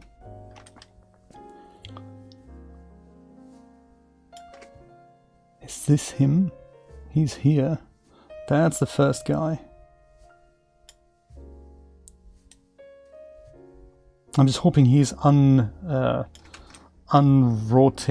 It looks like he isn't. This guy is unrotated. We can barely see him.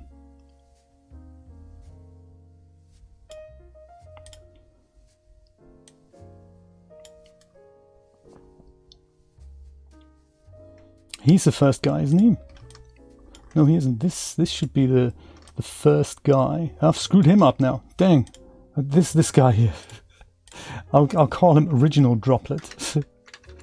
Droplet main, just so that I know which one that is. And then I go keep duplicating him. Shift D.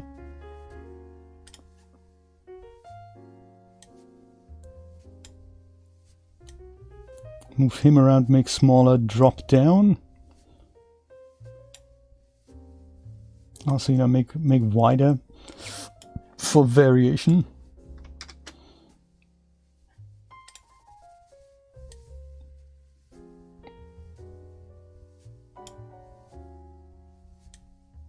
A little more at the top here.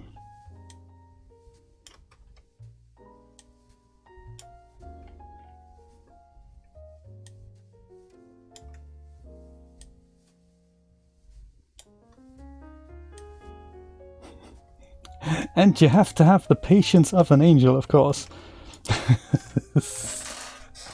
Is it? Droplet Main is the name of your new band. I like it. Do I get royalties?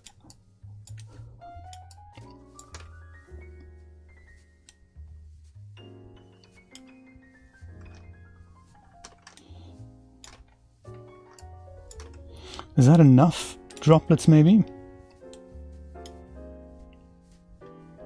I see some of these, they just don't look right, do they? Even though in the perspective they did. Now looking at it in the camera view, they just don't look right. Bizarrely.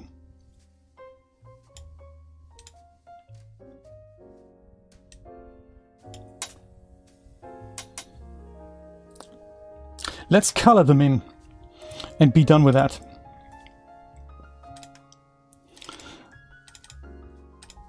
So I'm thinking the base shader is going to be fine, and I'm thinking maybe I'll just go and give them kind of subdued rainbow type colors. Like, seriously, are you going to make me do that? That's uncool.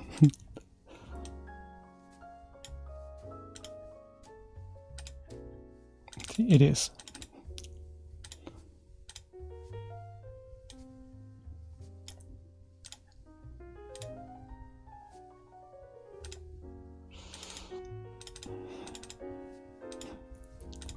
Got to be really patient. And a bit more pink. Perhaps we need a bit of green.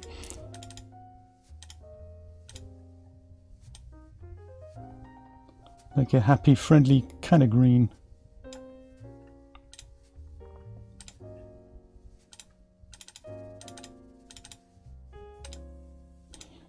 Maybe a kind of an orange. Because it is the happy colors of the rainbow. Maybe a strong red as well.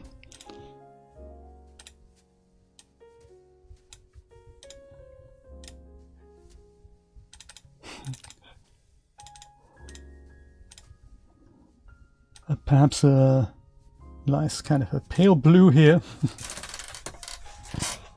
A plate shader on a single droplet. That would be a good idea. That's totally overkill. I've once seen a painting, I think at the National Portrait Gallery in London, that was, it was massive. It was like 2 meters by 4 meters or so, like huge portrait. And you look at it from like, 10 meters afar and you think, yeah, it's a portrait, it's oil painted. And then you look up close and the guys painted it with like the whole thing with a brush about this size. So it would have taken him literally 2 years to just go, and patience of an angel. And it's only when you looked up close that you could see all that. So fascinating stuff. Fascinating stuff. What haven't we had? Like maybe something like this. That's a nice color. Now for the big reveal. Does it actually look good? Or have we just wasted the last 2 hours trying to get this done here? Let me go and save this. That's always a good start, isn't it? Paint V3. There.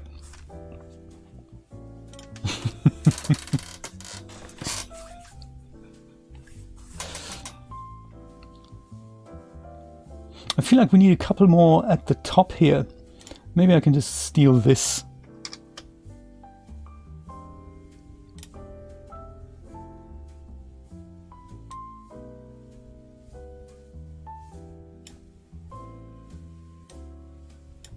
I don't want to ruin my camera. Oh no! I said I don't want to ruin my camera. I wish there was a way to just switch into a viewport without having to select something in the viewport, but I haven't found that yet.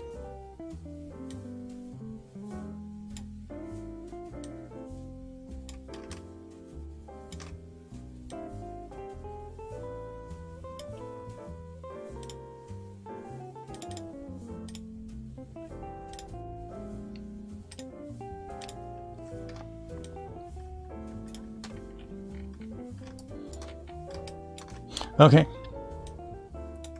save that and render that and see what comes out. It was painted with an inkjet. Yes, exactly. Spawn a second camera and lock the one you want to keep. Yeah, locking a camera, I always forget to do that. That is actually the most sensible thing we can do. Locking a camera. I always forget that. Brian does this all the time in iClone. Set up your camera and lock it because, that's, we're happy with it. Oh, am I actually rendering the correct thing here? I don't think I am. Even though it looks nice, I don't think I'm rendering the correct... Okay, no, I'm rendering my perspective view. It's also not bad, but it's just not what I wanted. So thanks, buddy. Yeah, I meant more like, you know, in order to render this, I have to select something in here just so that this window is active. And now if I go and select that, then this window is active. I mean, I suppose I could just select something here, but I wish there was an easier way to do it that doesn't require us to actually left click inside the viewport. Maybe I'm overthinking it. Could well be.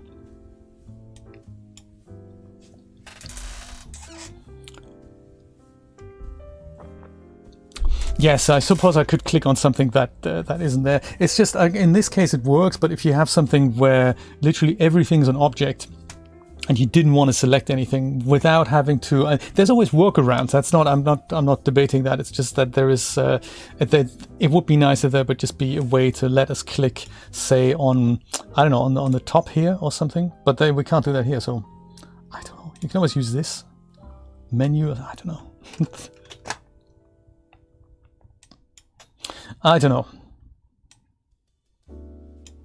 So this is an 8.1 shader now, so I need another version of this that has her in something like a gray without textures.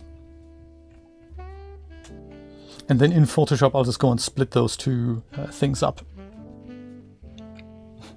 Happy little droplets there. Not bad, not a bad suggestion. I really appreciate that.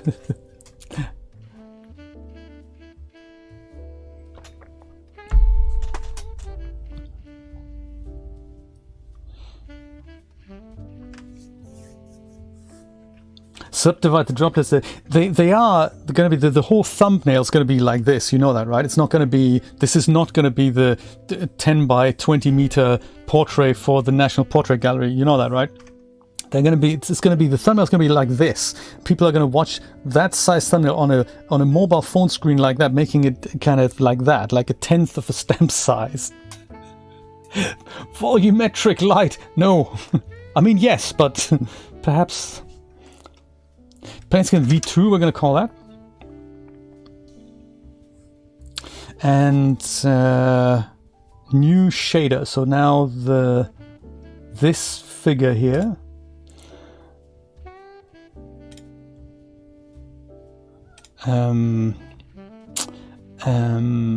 Let's try.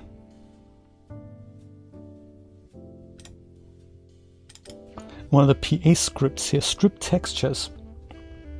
Does that work like that? No, I think it works on surfaces.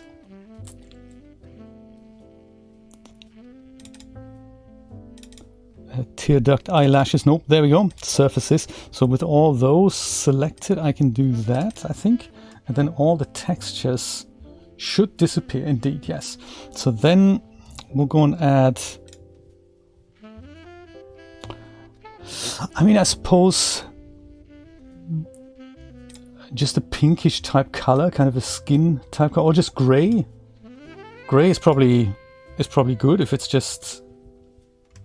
Or should we just use the base shader? That is also possible. That might not be as distinctive as I wanted it to be. So maybe just like a warmish pink like this. Will that work? That's too much, isn't it?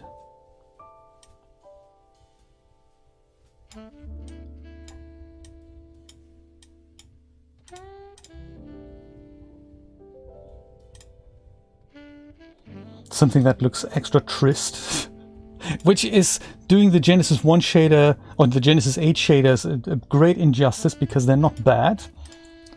I'll try this. We'll see what happens. Use the canvas shader on. Played.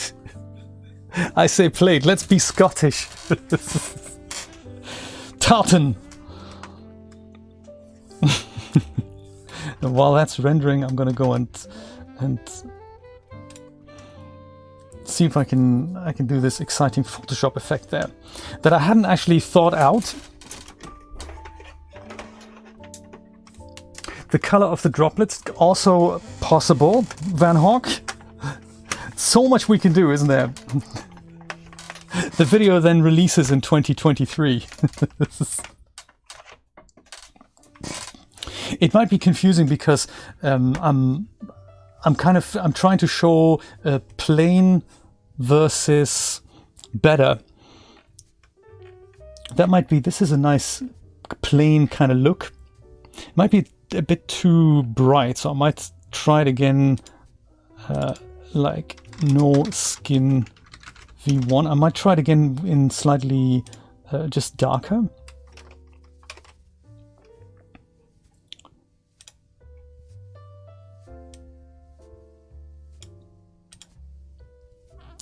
That might be too dark, but we'll see. Alrighty. I've played with this sort of stuff in Substance Painter. I'll show you that at the end. Something that I've been exploring, like projection painting in Substance Painter, but from various angles on a head. That was really, really cool. I liked it. There's a lot of potential. That was on the desktop, wasn't it?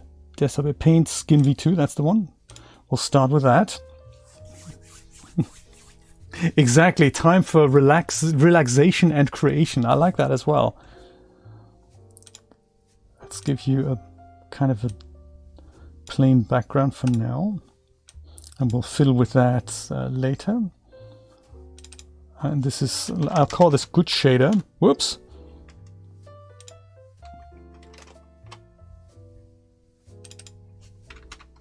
Good shader.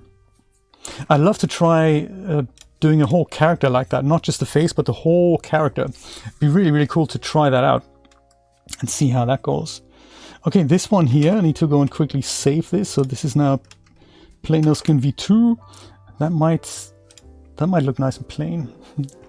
Let's see. The trader is here. How you doing? The trader, haven't seen you in a while. What's been happening?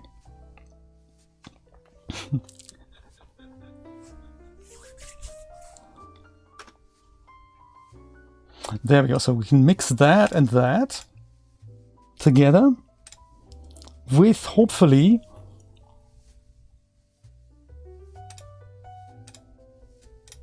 a mask, right? That's the idea. Is that how it works? I think.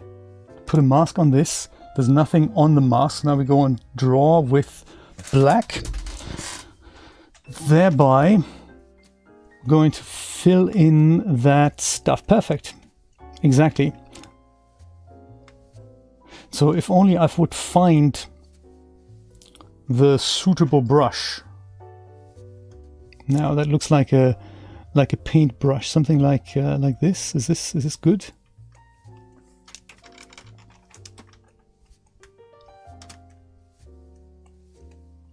Yeah, almost. I don't know. I don't have a great brush selection. Carl's Ultimate Pastel Palooza. Natural Edge. Kyle, is this natural enough? I can't really tell. Oh, it's the wrong color.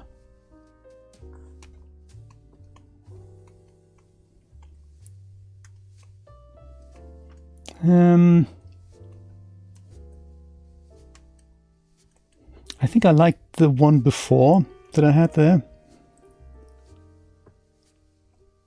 Pastel Palooza. I don't know why that keeps changing.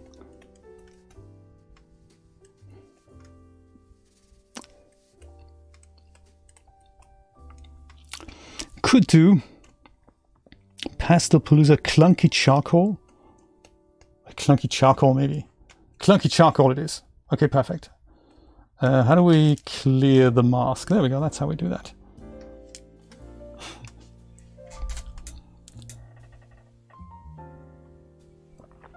Paintbrush painter, substance painter. Yeah, well, you know.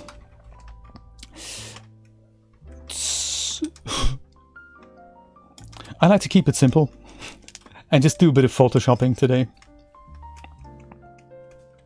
So mainly just trying to establish this edge here.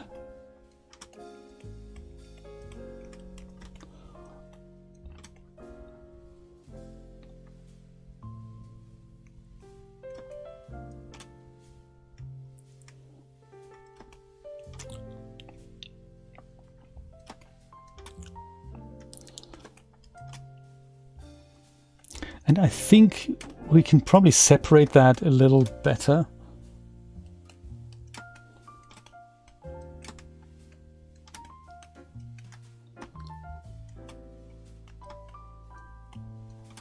That's all the same here.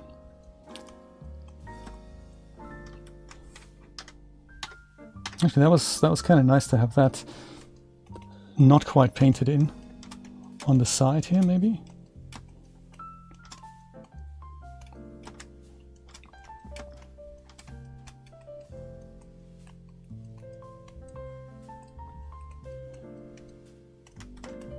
Maybe like that. Maybe. Could even put some on the arm as well. What does it look like with the blend effect if I just add a little bit of drop shadow to the mix? Perhaps not quite that much. Or does that separate it too much now?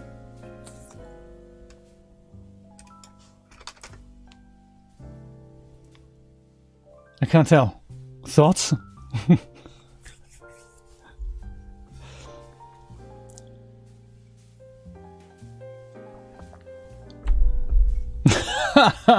In the 3D art world, there are those that use Daz 3D, and then there's everyone else. True, true.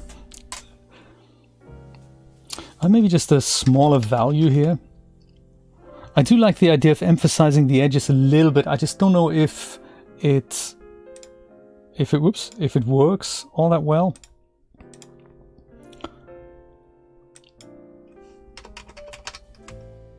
Maybe just like that. That might be neat. Actually, now she kind of looks more like she's been eaten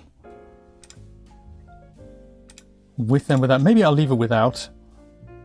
Oh, there's also stroke. What does stroke bring to the party? Oh, no, no, no, no. Let's not do stroke. Okay, thanks. Thank you, stroke. We're okay. What do you think? With or without? Separation thing. I think it's all right without. With the edges. Robert says with the edges. Let's do a poll. In fact, can we do poll? I'd love to hear your opinion about this. Would we like to have this thing? Shall we have edge separation? Yes. No. Ask your community. Let's see what happens. I'd love to hear your input on that. I'll show you the effects before and after. So this is without, and this is with edge separation. And there's always things that we can do. So increase the effect like that, or even make it more pronounced. I don't think more pronounced will work. I just feel like it starts to look like she's been eaten away with something. And then this is without it. The poll is torn. 60% say yes. It's in the lead right now. 60 yes, 40 no. Yeah, I can't decide. Maybe I'll release both versions. There's also this here, the underpants that we need to take care of. Yes or no? But that's easy to just paint out. I might go, while you guys decide, I might go and put a little bit of extra color correction on this and a little vignette as well. Let's do color correction first. So I'm thinking additional brightness and contrast, maybe. I mean, not so much brightness, but a little bit of additional contrast here. And then also, since it's such a happy image, let's go add a bit of vibrance to it. In fact, vibrance and some saturation, I'm thinking, so that we just emphasize that whole effect a little more. And we'll come back to the thing later. We'll add vignette last, and maybe make just a gradient layer maybe here.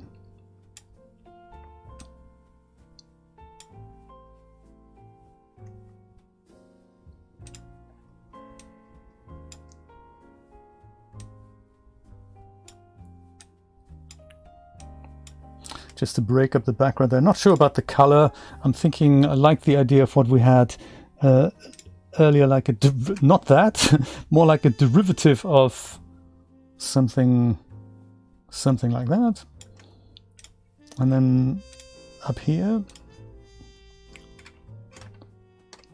we'll go and add this on the point that we'd like to emphasize.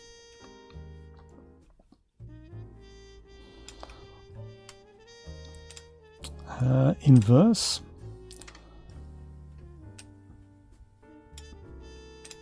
A bit of paint bucket. Bit of the old smart object action. And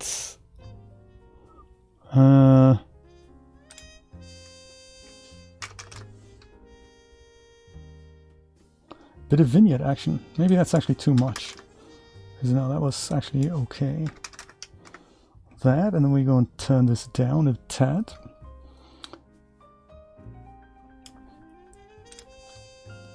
And now we can probably make this a bit brighter, or even go and take these effects to the top here.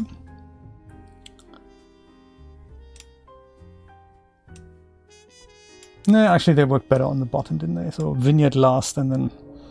Okay, so the poll says we should have separation between these things. So let's see here, blending options. And we decided for drop shadow. So this is what the poll said.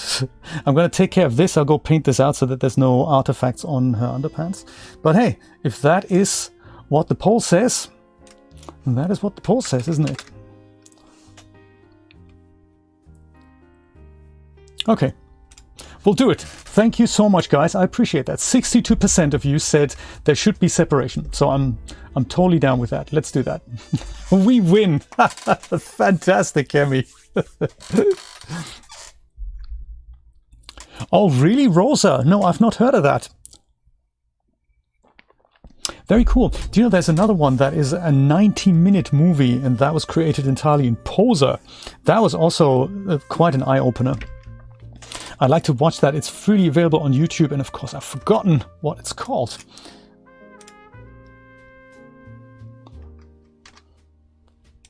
Is this, do we remove or do we add with this? I forgot now. This is how we remove. Okay, and we probably don't need that brush with that. I'm going to use a regular hard-ish brush. No, dude, that was what I meant. Like this. Like that. Perfect.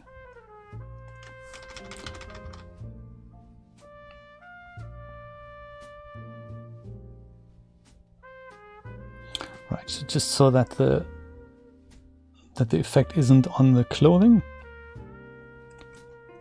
and just on the skin. And we had that here a little bit as well. Not that anyone's going to see it, but I'll know it, and that's enough for me. There. All right. If we're not happy with the background color, we can always go and change that.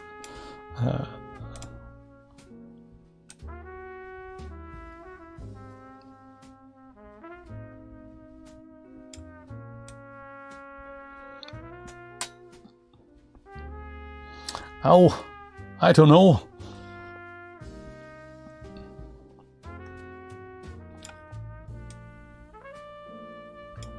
Maybe like that. How's that? I think that was all I wanted to do today. So now I can finally release that video, unless we're up for making another thumbnail. Maybe not as complex as this, but there's another one, something I wanted to just get your feedback on, see if you have any ideas, and how we can make that happen. So this one would be great as a demo for putting the Genesis 8 characters, the 8.1 shader on the Genesis 8 character. It's kind of cool. I'll go and save this and add some logos on this. And then we're kind of there. But the other one that I need as thumbnail for is demystifying. Jeremy, which one was it again? Demystifying texture painting tools in Blender. Do you remember that, Jeremy? Do you have any ideas about this? About what thumbnail would work well with that? I'm thinking of looking at Canva in a second and seeing if I can find some inspiration for that there.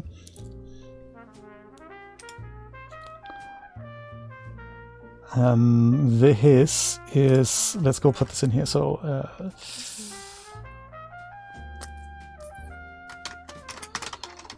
G8 shader thumbnail. I'm gonna remember that. I'm sure I will. Just add some logos, and I can literally add this video later. Maybe even go to a premiere after this, and we can all watch it together. How's that? I think I've never tried that before. That's going to be good. Throw to a premiere of another video after this. Oh, that's going to be great. Let's do that. Let's do that. Let me go and put my my logos on here. This is not what I meant. It would have worked, but I'm thinking maybe this. Yeah, there we go. Perfect. So I can go and just grab the logos out of here, duplicate group, put that into that, and put that to the top of the stack.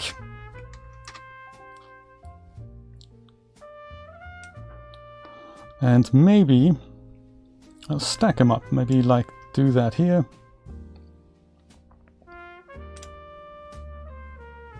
Make it a little smaller so that we don't interfere too much with stuff. I could also, actually, we don't need all that space here. I'm thinking of just putting all of, just these. And moving all that slightly over here, then I have more room for the logos there. Let's do that. There's also the YouTube play button in the way, so those are all considerations that you have to make. It's a little bit further over, so we go put that here. And then we put that down here. Or even in a completely different space, that's also possible. Put that here, maybe. That's always nice. Let's do that. And then put that kind of in the dead center here. How about that? Oh, like that. Yeah, there we go. Perfect. Top here, that's going to be the headline for YouTube. Yeah, that's going to be nice. That's going to be great. Made a thumbnail, shared it with you, and we're on the premiere already. Isn't that cool? Let's do that. Put the logo on her back. I think that would distract, though, wouldn't it, from the thing that I'd like to show. So you go eat. You go eat. I'm gonna go and try to schedule this for maybe 1 o'clock. How's that? Let's do that. 1 o'clock, and this is here. This is it. Have I even written a description for this already? No, I haven't. I got to copy that from somewhere else. Yeah, so this is the video. It's ready to rock. I'll go and put that on there. It's going to be in Daz Studio 2022. And I'm sure I have a perfectly good description somewhere on Patreon. And I've forgotten where that is, but I might fill the rest out later. But I'll say using Genesis 8.1 shader on a Genesis 8 figure in Daz Studio. Is that cool?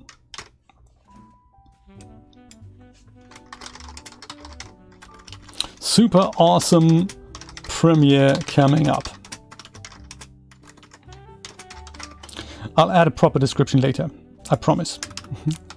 Daz Studio. All the stuff that you have to do.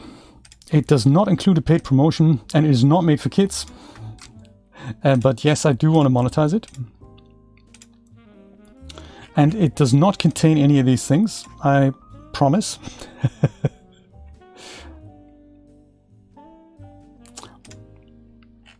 I don't have any of that. Ad suitability is all good. I like it. We make it public and set it. In fact, we'll set it as a premiere today at top of the hour, shall we?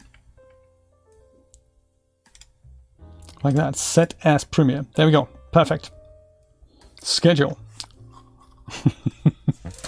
And so my idea is, and I'm going to go and totally try that. I don't know if it's possible to do this, but I'm going to try to throw from this stream to that Premiere. I don't know if that's possible, but let's see. Set up Premiere. I like a 5-minute countdown clock, and I also like the ambient one. That looks really cool. I'm looking forward to that. So let's see if I can make that happen. Brian, have you ever tried this? You haven't, have you? Throwing from one video to the next? That's something, it's akin to Twitch's raid feature. Let's see if it works somehow. And that is not how it works. Is it in here? Is it in Manage somewhere?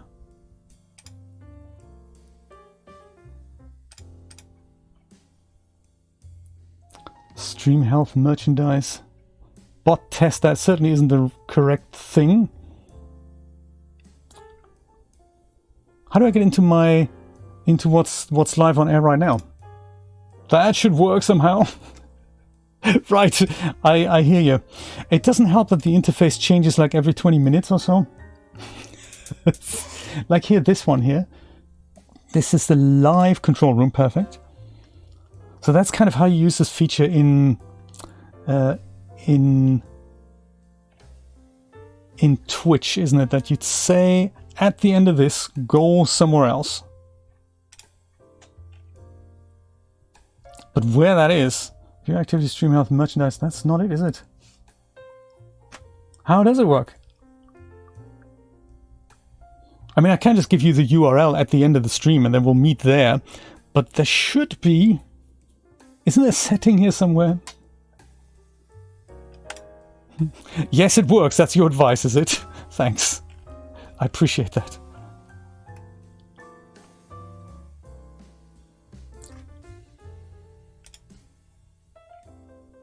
Redirect. Redirect allows you to keep viewers engaged across multiple events. Add a live stream or premiere for people to watch after yours ends. All right, let's do it already. Perfect. Groovy. So the moment I click this button, we're all going over to the premiere. Ah ha ha ha.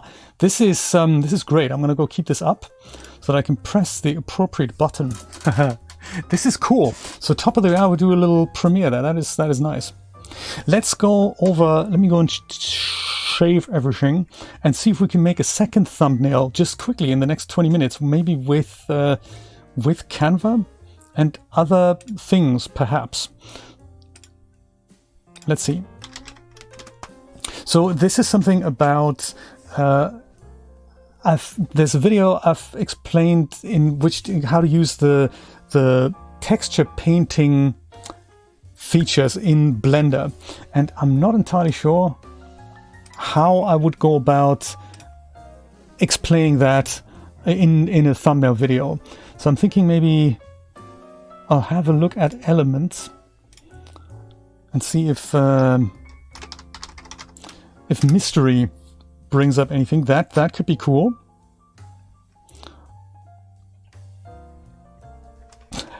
That could be nice.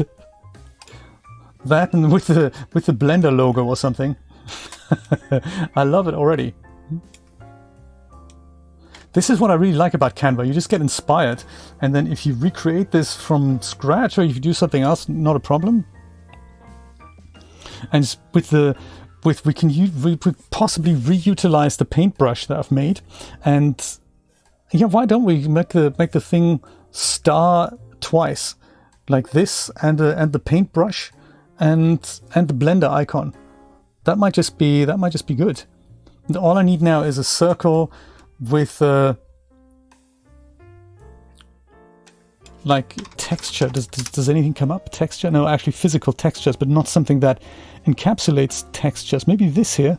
Is that good? Why not, indeed?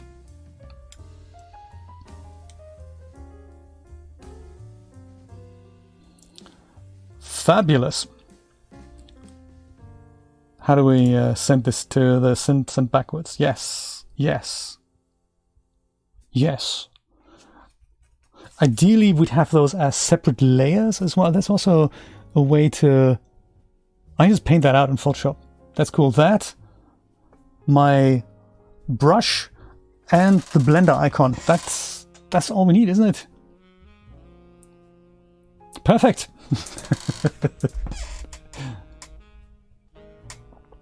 It is Kemi, yes. It's yeah, so anything that says free here, I think you can use that for commercial projects. And then pro is just additional assets. But as far as I know, yes, it is all commercially free. Ooh, look at that. It's crazy good for getting inspiration. So if you don't have Photoshop, you can do all kinds of layer things in here. I'm going to go download this, not as a PDF, I need PNG, and I'd also like to have transparent background.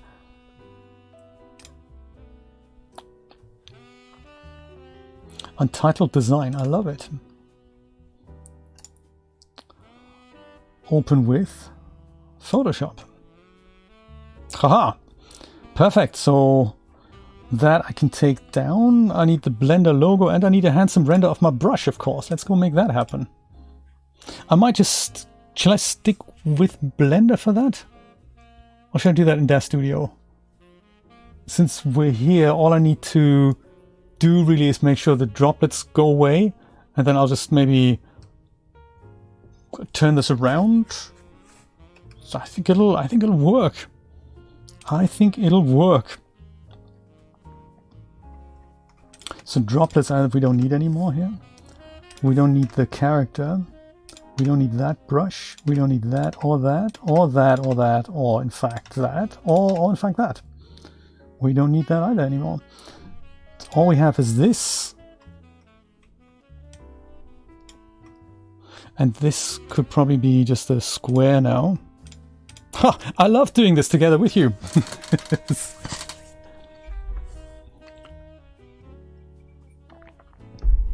Yeah, Fiverr, that's a really good website. It's kind of, you can get so many cool things on Fiverr for either literally a Fiverr, or you can also pay premium things. So there's also, that's where a lot of the fake reviews come from. So you can pay somebody to say your product is the most amazing thing, and then that costs you like a $5, and you do that 10 times, and then all of a sudden you get testimonials for your website. This guy is an awesome writer. This guy is an awesome game developer. It's happened before. But you can also get really good things like very cheap, really good looking 3D animations. You get logo design, you get narrators there, you get anything and everything. It's very, very cool. Square. I don't have one, Trader. I'm afraid I don't have one for Fiverr. But thank you. I appreciate that.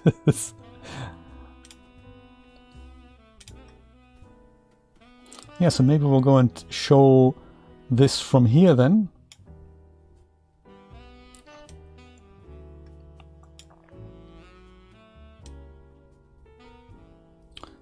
Texture painting, and maybe even turn it like this. I do like to see the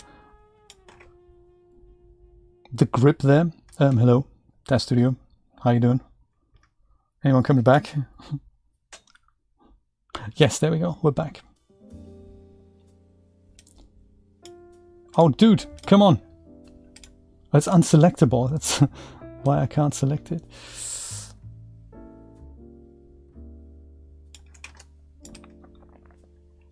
I'm trying to look at this from various angles and just see if I can come up with the best possible visualization of my exciting brush here.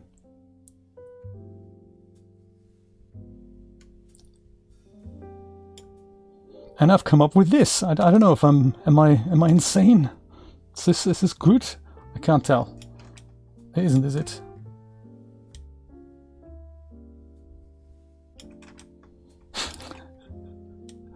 No, not that. Like this way. No, not like that. Are we even? Oh, we're not on the. We're on local coordinates. I meant world coordinates here.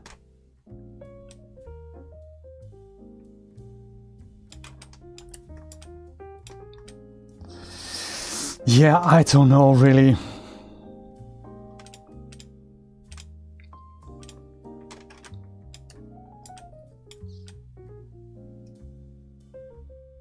Something like this would probably be nice enough. If I just look at the bottom viewport here, let's do that. Let's do something like this, and then we'll just move this into, turn this into a different camera. This could be a good render camera here. See what this looks with light. Create new camera. I'll just make that here my square camera. There.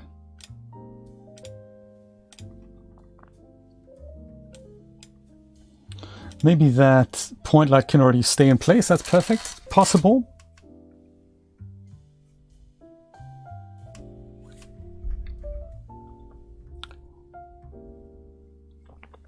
Technically, yes, that's what it is. So they're like, think of it like an eBay for services almost. That's how you can think of Fiverr, and it's hip. You can get anything and everything there. So there's sometimes you can see these YouTube videos that show you, I've commissioned a guy to remix, or I've commissioned like 5 different guys to remix a song, and then or to record a video, and that's big thing for content creators to.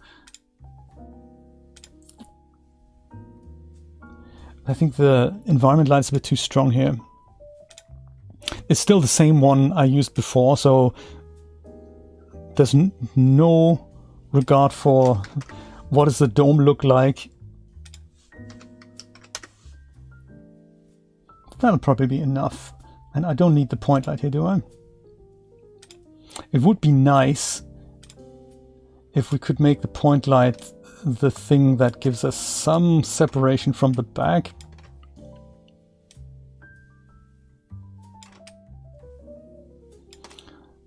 But that might also be total overkill.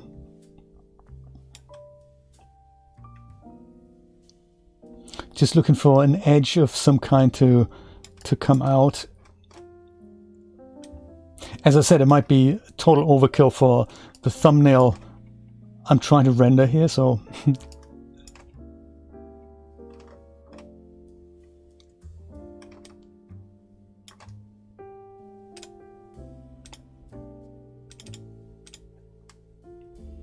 is it visible? Yeah, that is visible.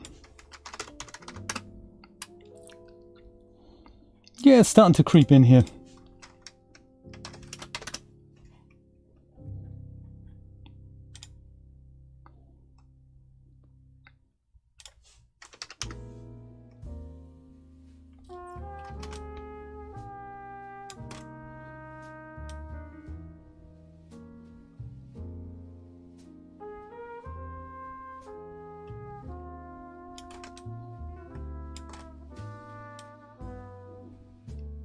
Fiverr.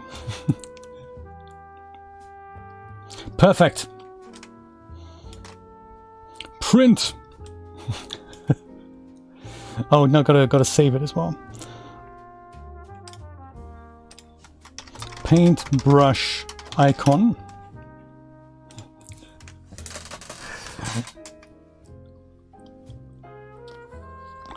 And we probably don't need that in all that massive, so like 600 is probably enough here. And we also don't need that with 1,000 iterations, so maybe 200 is already ample. NFT it, the butt brush 5000. Do you know what? I might rendered the wrong viewport. Dang! I might go and give it away as a freebie for supporters. I always like doing that when I've made something like this. Have fun with it. I'll see what I can include. Maybe the Daz file, maybe the Blender file. Commercial use encouraged, if you can find one. And of course, that's the exciting icon. Pirates love Fiverr, indeed. Where were we again? Photoshop here, there we go. So let's go and import that. Mystery, there we go, that's the brush. Haha, exciting. I love it already. Hey, this is great. Maybe like that. And then we have my logo and the Blender logo on the bottom. Could turn it around a tad. Yes. I love it. We need a bit of a background here. So I might try something dark to begin with. And then we'll work our way up. Oh yes, there is of course the catastrophe of the dots here that needs to be addressed. See what Photoshop thinks about the object selection here. It is working well.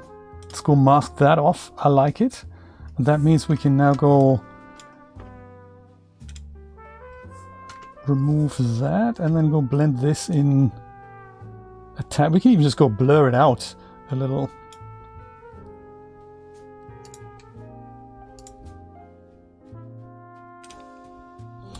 Post-production, eh? The final frontier. Not actually with the Gaussian blur. I was thinking more with one of the other funky ones here, like motion blur or something. Yeah, look at that. Awesome stuff. So maybe not quite all that much, but you know, something like that.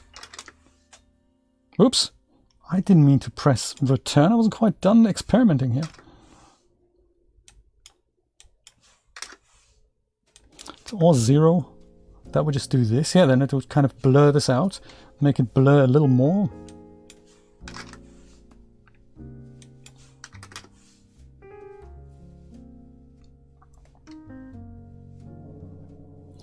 I'm in love.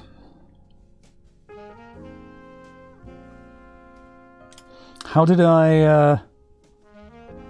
Oh, I applied the opacity before I turned it into a smart object. That was a little bit not so good.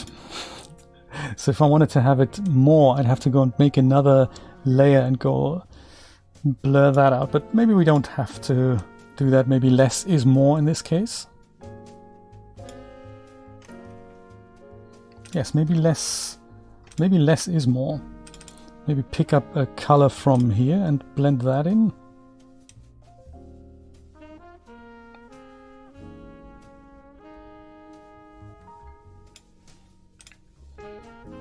Yes. Robert, thank you so much for being here. Appreciate you dropping by. Always nice to have so many people joining. I'm gonna go and separate her out a little with I was gonna say drop shadow, but the glow also works. Let's add the glow as well. No problem. No problem. 10's good, and the angle is always wrong. I don't really like the 30 degrees. I kind of more like this here.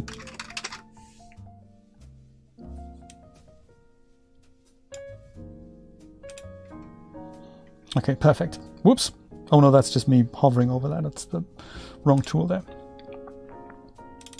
Okay, that also still darker still.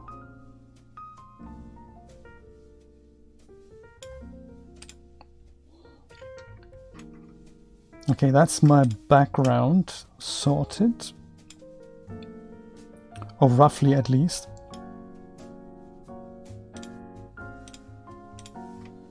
Doesn't let me put it into a group here. Come on. Yes! Background, a success. This is my main woman. I might actually go and duplicate her and add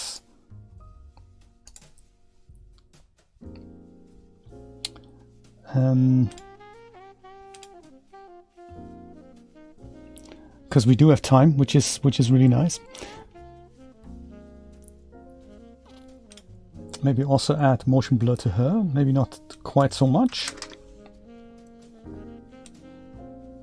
But maybe that's also overkill. Maybe I really don't need that.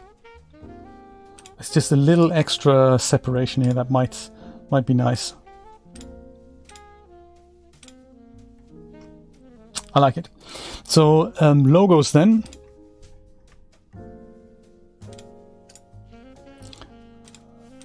Like there is the top here. The paintbrush, I might give a little extra color correction. I might dim her down a tad here, just bringing the levels back. But let's add the logos here so that the composition works out.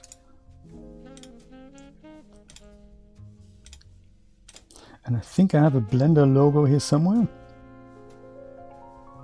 Blender, I have a whole group of Blender logos. They're the community logos, so in case one color doesn't work out, I can always pick up the other one. Like here, there's the regular one, or there's the dark one. Which one do you think? This one here? I think the dark one not, but either this one or that one. Which one do you prefer?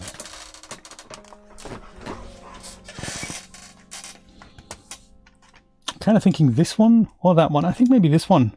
It just kind of separates itself out better. Put that here and then put that here. Adjust size to taste. The orange one? Yeah, I think so too. Sebastian likes the white. Okay, interesting. I think this just stands out a little more. The orange.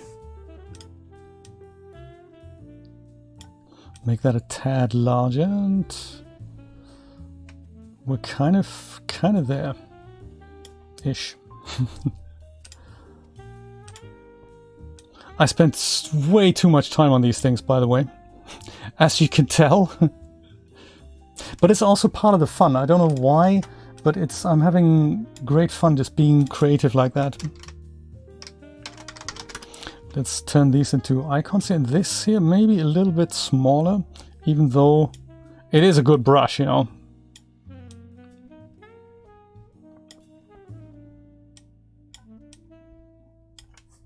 A very good brush. Let's see if we can apply that extra bit of contrast with the clipping layer so that affects just the brush. And then we'll do the same with the young lady here. I'll go and add, I'll try maybe an exposure.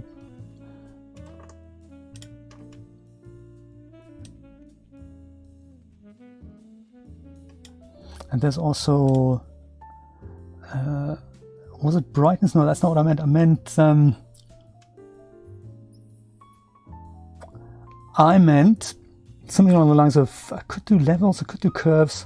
I just brightness contrast. Let's see if that works. And that's also clipped to the thing at the bottom.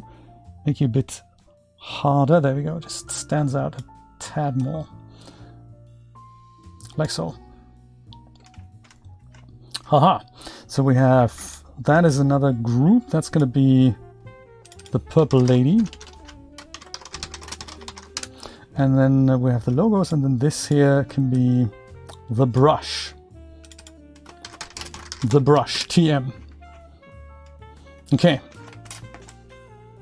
Is that good? It's certainly a thumbnail. Certainly a thumbnail, and that I can put that out for Wednesday maybe. I think I might do that. Cool. Oh, logos, they need a bit of, I don't know if they already have it, but they could benefit from separation here. Perhaps not quite that much.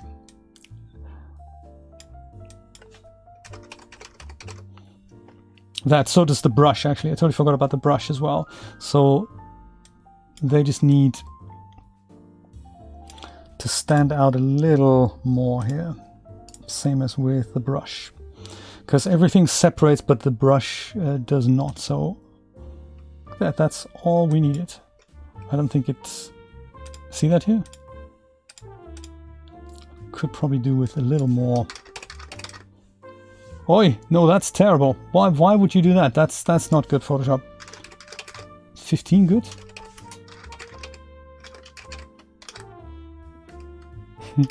Sometimes it doesn't really work all that well.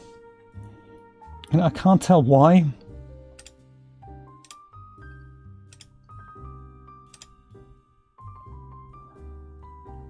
Maybe it wasn't entirely clean. That is possible. I'll leave it like that. It's fine. If in doubt, there's also, I could go and add just a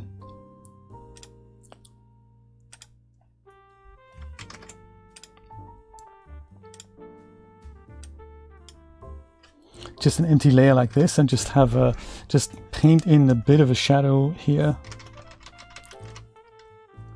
Not like that, obviously, but in principle, no, not like that at all. What are you doing? It's totally not what I mean. Like go back, disappear. Terrible. That's the bad layer. You go here, I was thinking. No, don't do that, but go here. Yes, like that. And that, yeah, like that's what I mean, exactly. Perfect. Well, not exactly. I mean, you go underneath it. No, dude, what are you doing? As Jay is driven mad by Photoshop. That's what I mean here. That, like that. And then just put that opacity kind of down. Yes. Not great, but that is what I mean in principle.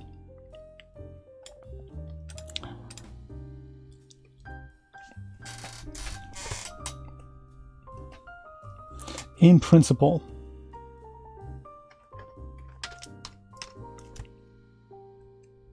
Let's try again.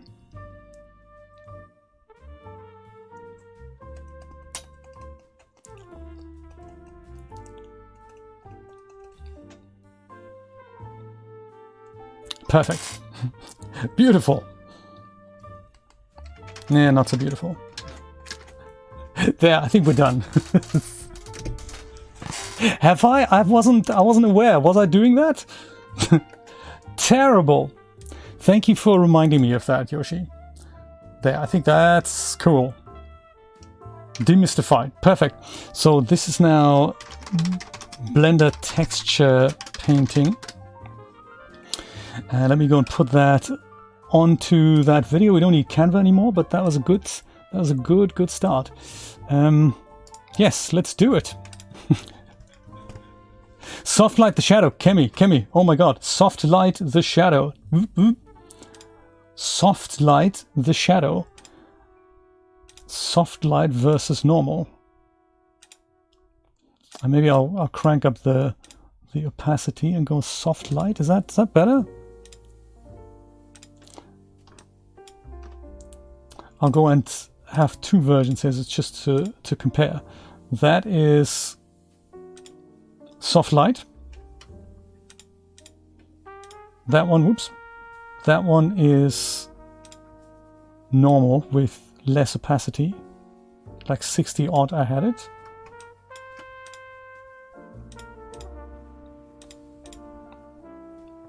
It's a good trick. I like it.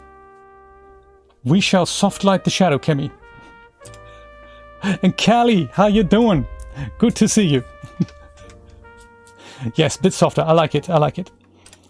We're sticking with that. Okay, and that is going to be for this here, Blender Painting Tools Demystified. That was the title. I think I already have a description for that as well. I'll see if I can go and schedule this for sometime during this week. I'm so glad I finally made these two thumbnails. I think that is all I had to do, because that means I can now go and focus my efforts on getting the... It does not include a paid promotion. In focusing my efforts on the Substance Painter things, like making custom characters, that sort of thing. That is going to be on my to-do list. I can show you what I've made before we call it a day. I'll leave it private for now. I'll go and schedule this as soon as I have that description. And then we can call it a day. Yeah, so what I've had lots of fun with is having... I'll just keep this ready, so when I want to see if this raid works. So 5 already waiting. That is really good. Hey, look at that thumbnail made here on the program. Very, very cool. And we're going to see it in action with the video already. So yes, let me show you what I've made in Substance Painter. And this was just a test that was made from one of those flat out head textures, and I always wanted to know, how do you wrap those around an object or around a Daz head?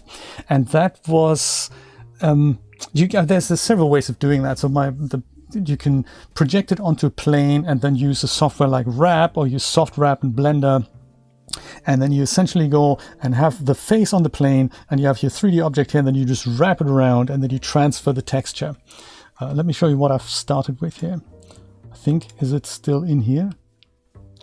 No, of course not. It is in here. Like something like this. This wasn't a great example because she doesn't have ears on here, and she has hair that drapes down. So that's not really something that's really all that useful if you want to transfer just the head texture. Usually people have their hair up so that you can have that the cheeks and the ears and stuff will be projected as well. So, but I only had this one, so I thought I'm going to go and get going with that.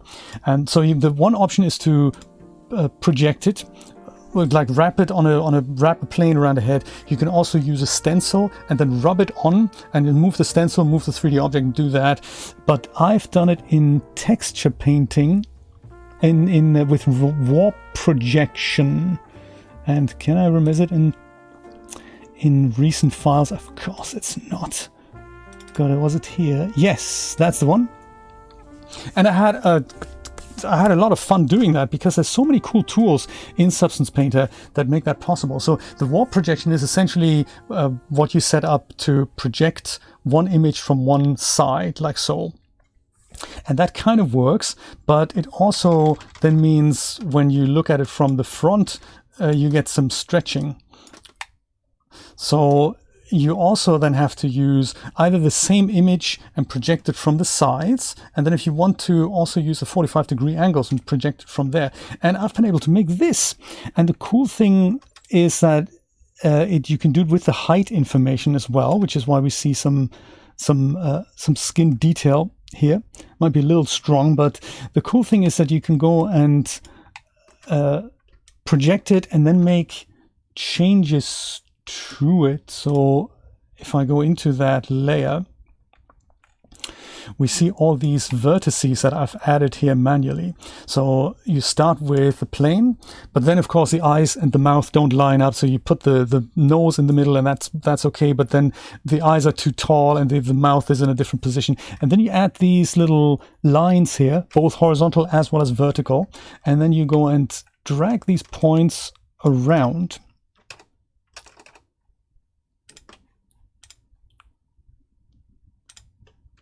Music stopped. So I think with this here, edit vertices. So if I look at the mouth now, and if I'm not happy with one of the mouth things, I'll go and select one of these and then just drag it out, thereby moving where that needs to go. Whoops.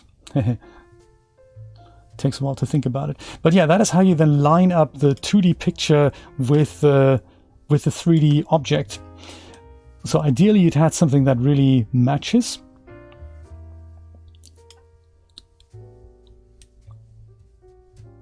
And this is switched to something more of a high-res set, so I can go and switch that to 1024, then the resolution is a little less, but I can move this with a bit more performance here. And it's already kind of fairly late into the process, so if you make broader strokes, broader changes, that's really enjoyable. And I thought, hey, this is going to be good on a whole body, especially if you have a 3D scan that actually matches the body. Yes, it's kind of cool, Brian. I'll show you where that is. You have if I just start from scratch, let me go. Oh yeah, this was one from the front, and then you go and do the same with a duplicate of the layers from the sides to get a different projection going here. We have a couple of minutes. I'll show you how to get started. So if I go and start with the fill layer, of course, and I think in the fill layer then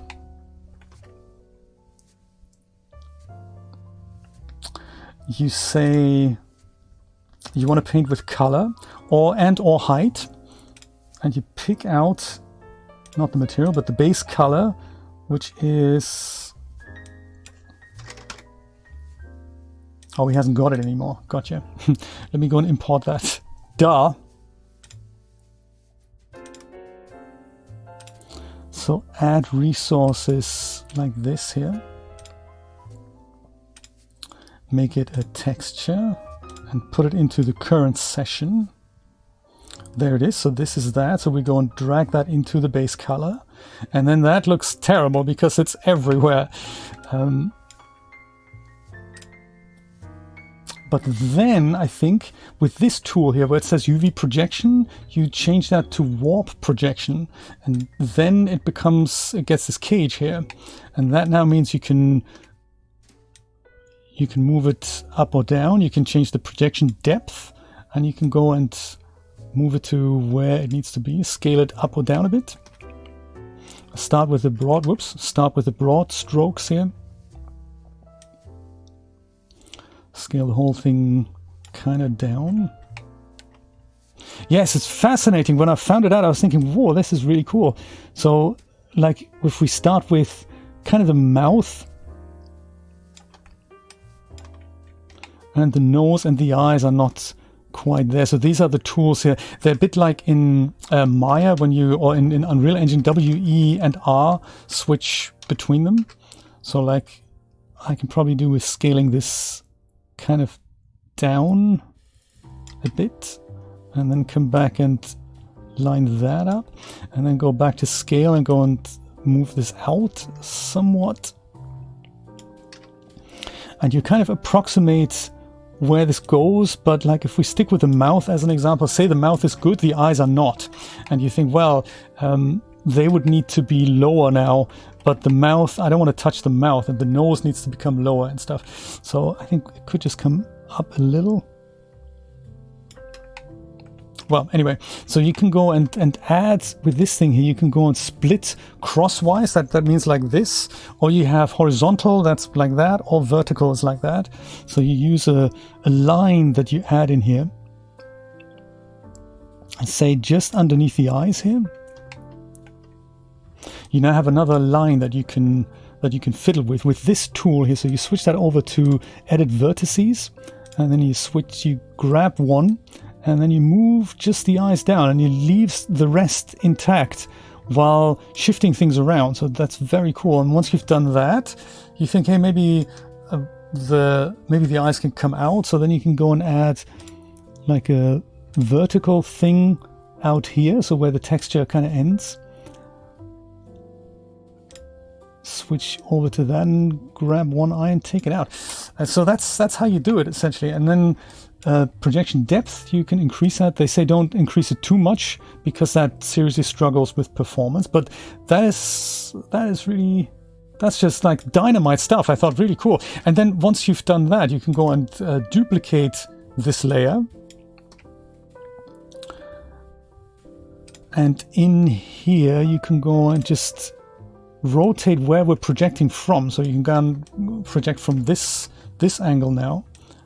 Move it over, maybe switch this layer off so that you see what's going down. And then you just go and blend these things together like this. The eye isn't quite lined up properly, so you can go and move that. So then you don't have these striations on the side where the front projection would just go project straight pixels. You now have a projection from the other side. So very cool. And then you can see how this in conjunction with a regular paint layer on the top to fill out gaps that are not working well, how that can work really, really well. So I'm having tons of fun with this, and I'm thinking I'd like to try a complete character with this. So yeah, this was my front projection, and then I added the projection from the right, that's this. And then they all have masks in here. And to make that really cool, you can then have another one from 45 degrees from this angle. So this is why there's so many of these reference images that take pictures of a person from a turntable. So that makes it really easy to line this up. I mean, it still is a ton of work, but it is now possible to do this. I was always very ambivalent about using stencil painting for that. While it works, it's just like a ton of work to make that work. Right, Brian? I thought so too. Hey, my friends, thank you so much for being here. Let's go and watch that exciting premiere together about how to slap a Genesis 8.1 shader onto a Genesis figure at 1 p.m. So if I stop the stream, the idea is that YouTube should throw us there automatically. So that it's the first time ever that I'm trying out this feature. So if it doesn't work, I do apologize. I will put the link into the description in the chat just in case the automation doesn't work. Other than that, I will see you probably during the week sometime because I want to play more with this Substance Painter projection thing on the Twitch channel. I will also see you probably next Saturday at 10 a.m. Eastern Standard Time for something along the lines of gaming sessions, and at 4 p.m. for another In the Studio with Daz 3D on the Daz channel. That's at 4 p.m. Eastern Standard Time. Drop by if you have the time. Thank you so much for being here. Have a wonderful 3rd of July. It's not quite the 4th of July, and I will see you very soon. Take care. Bye-bye.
Ba-da-dum.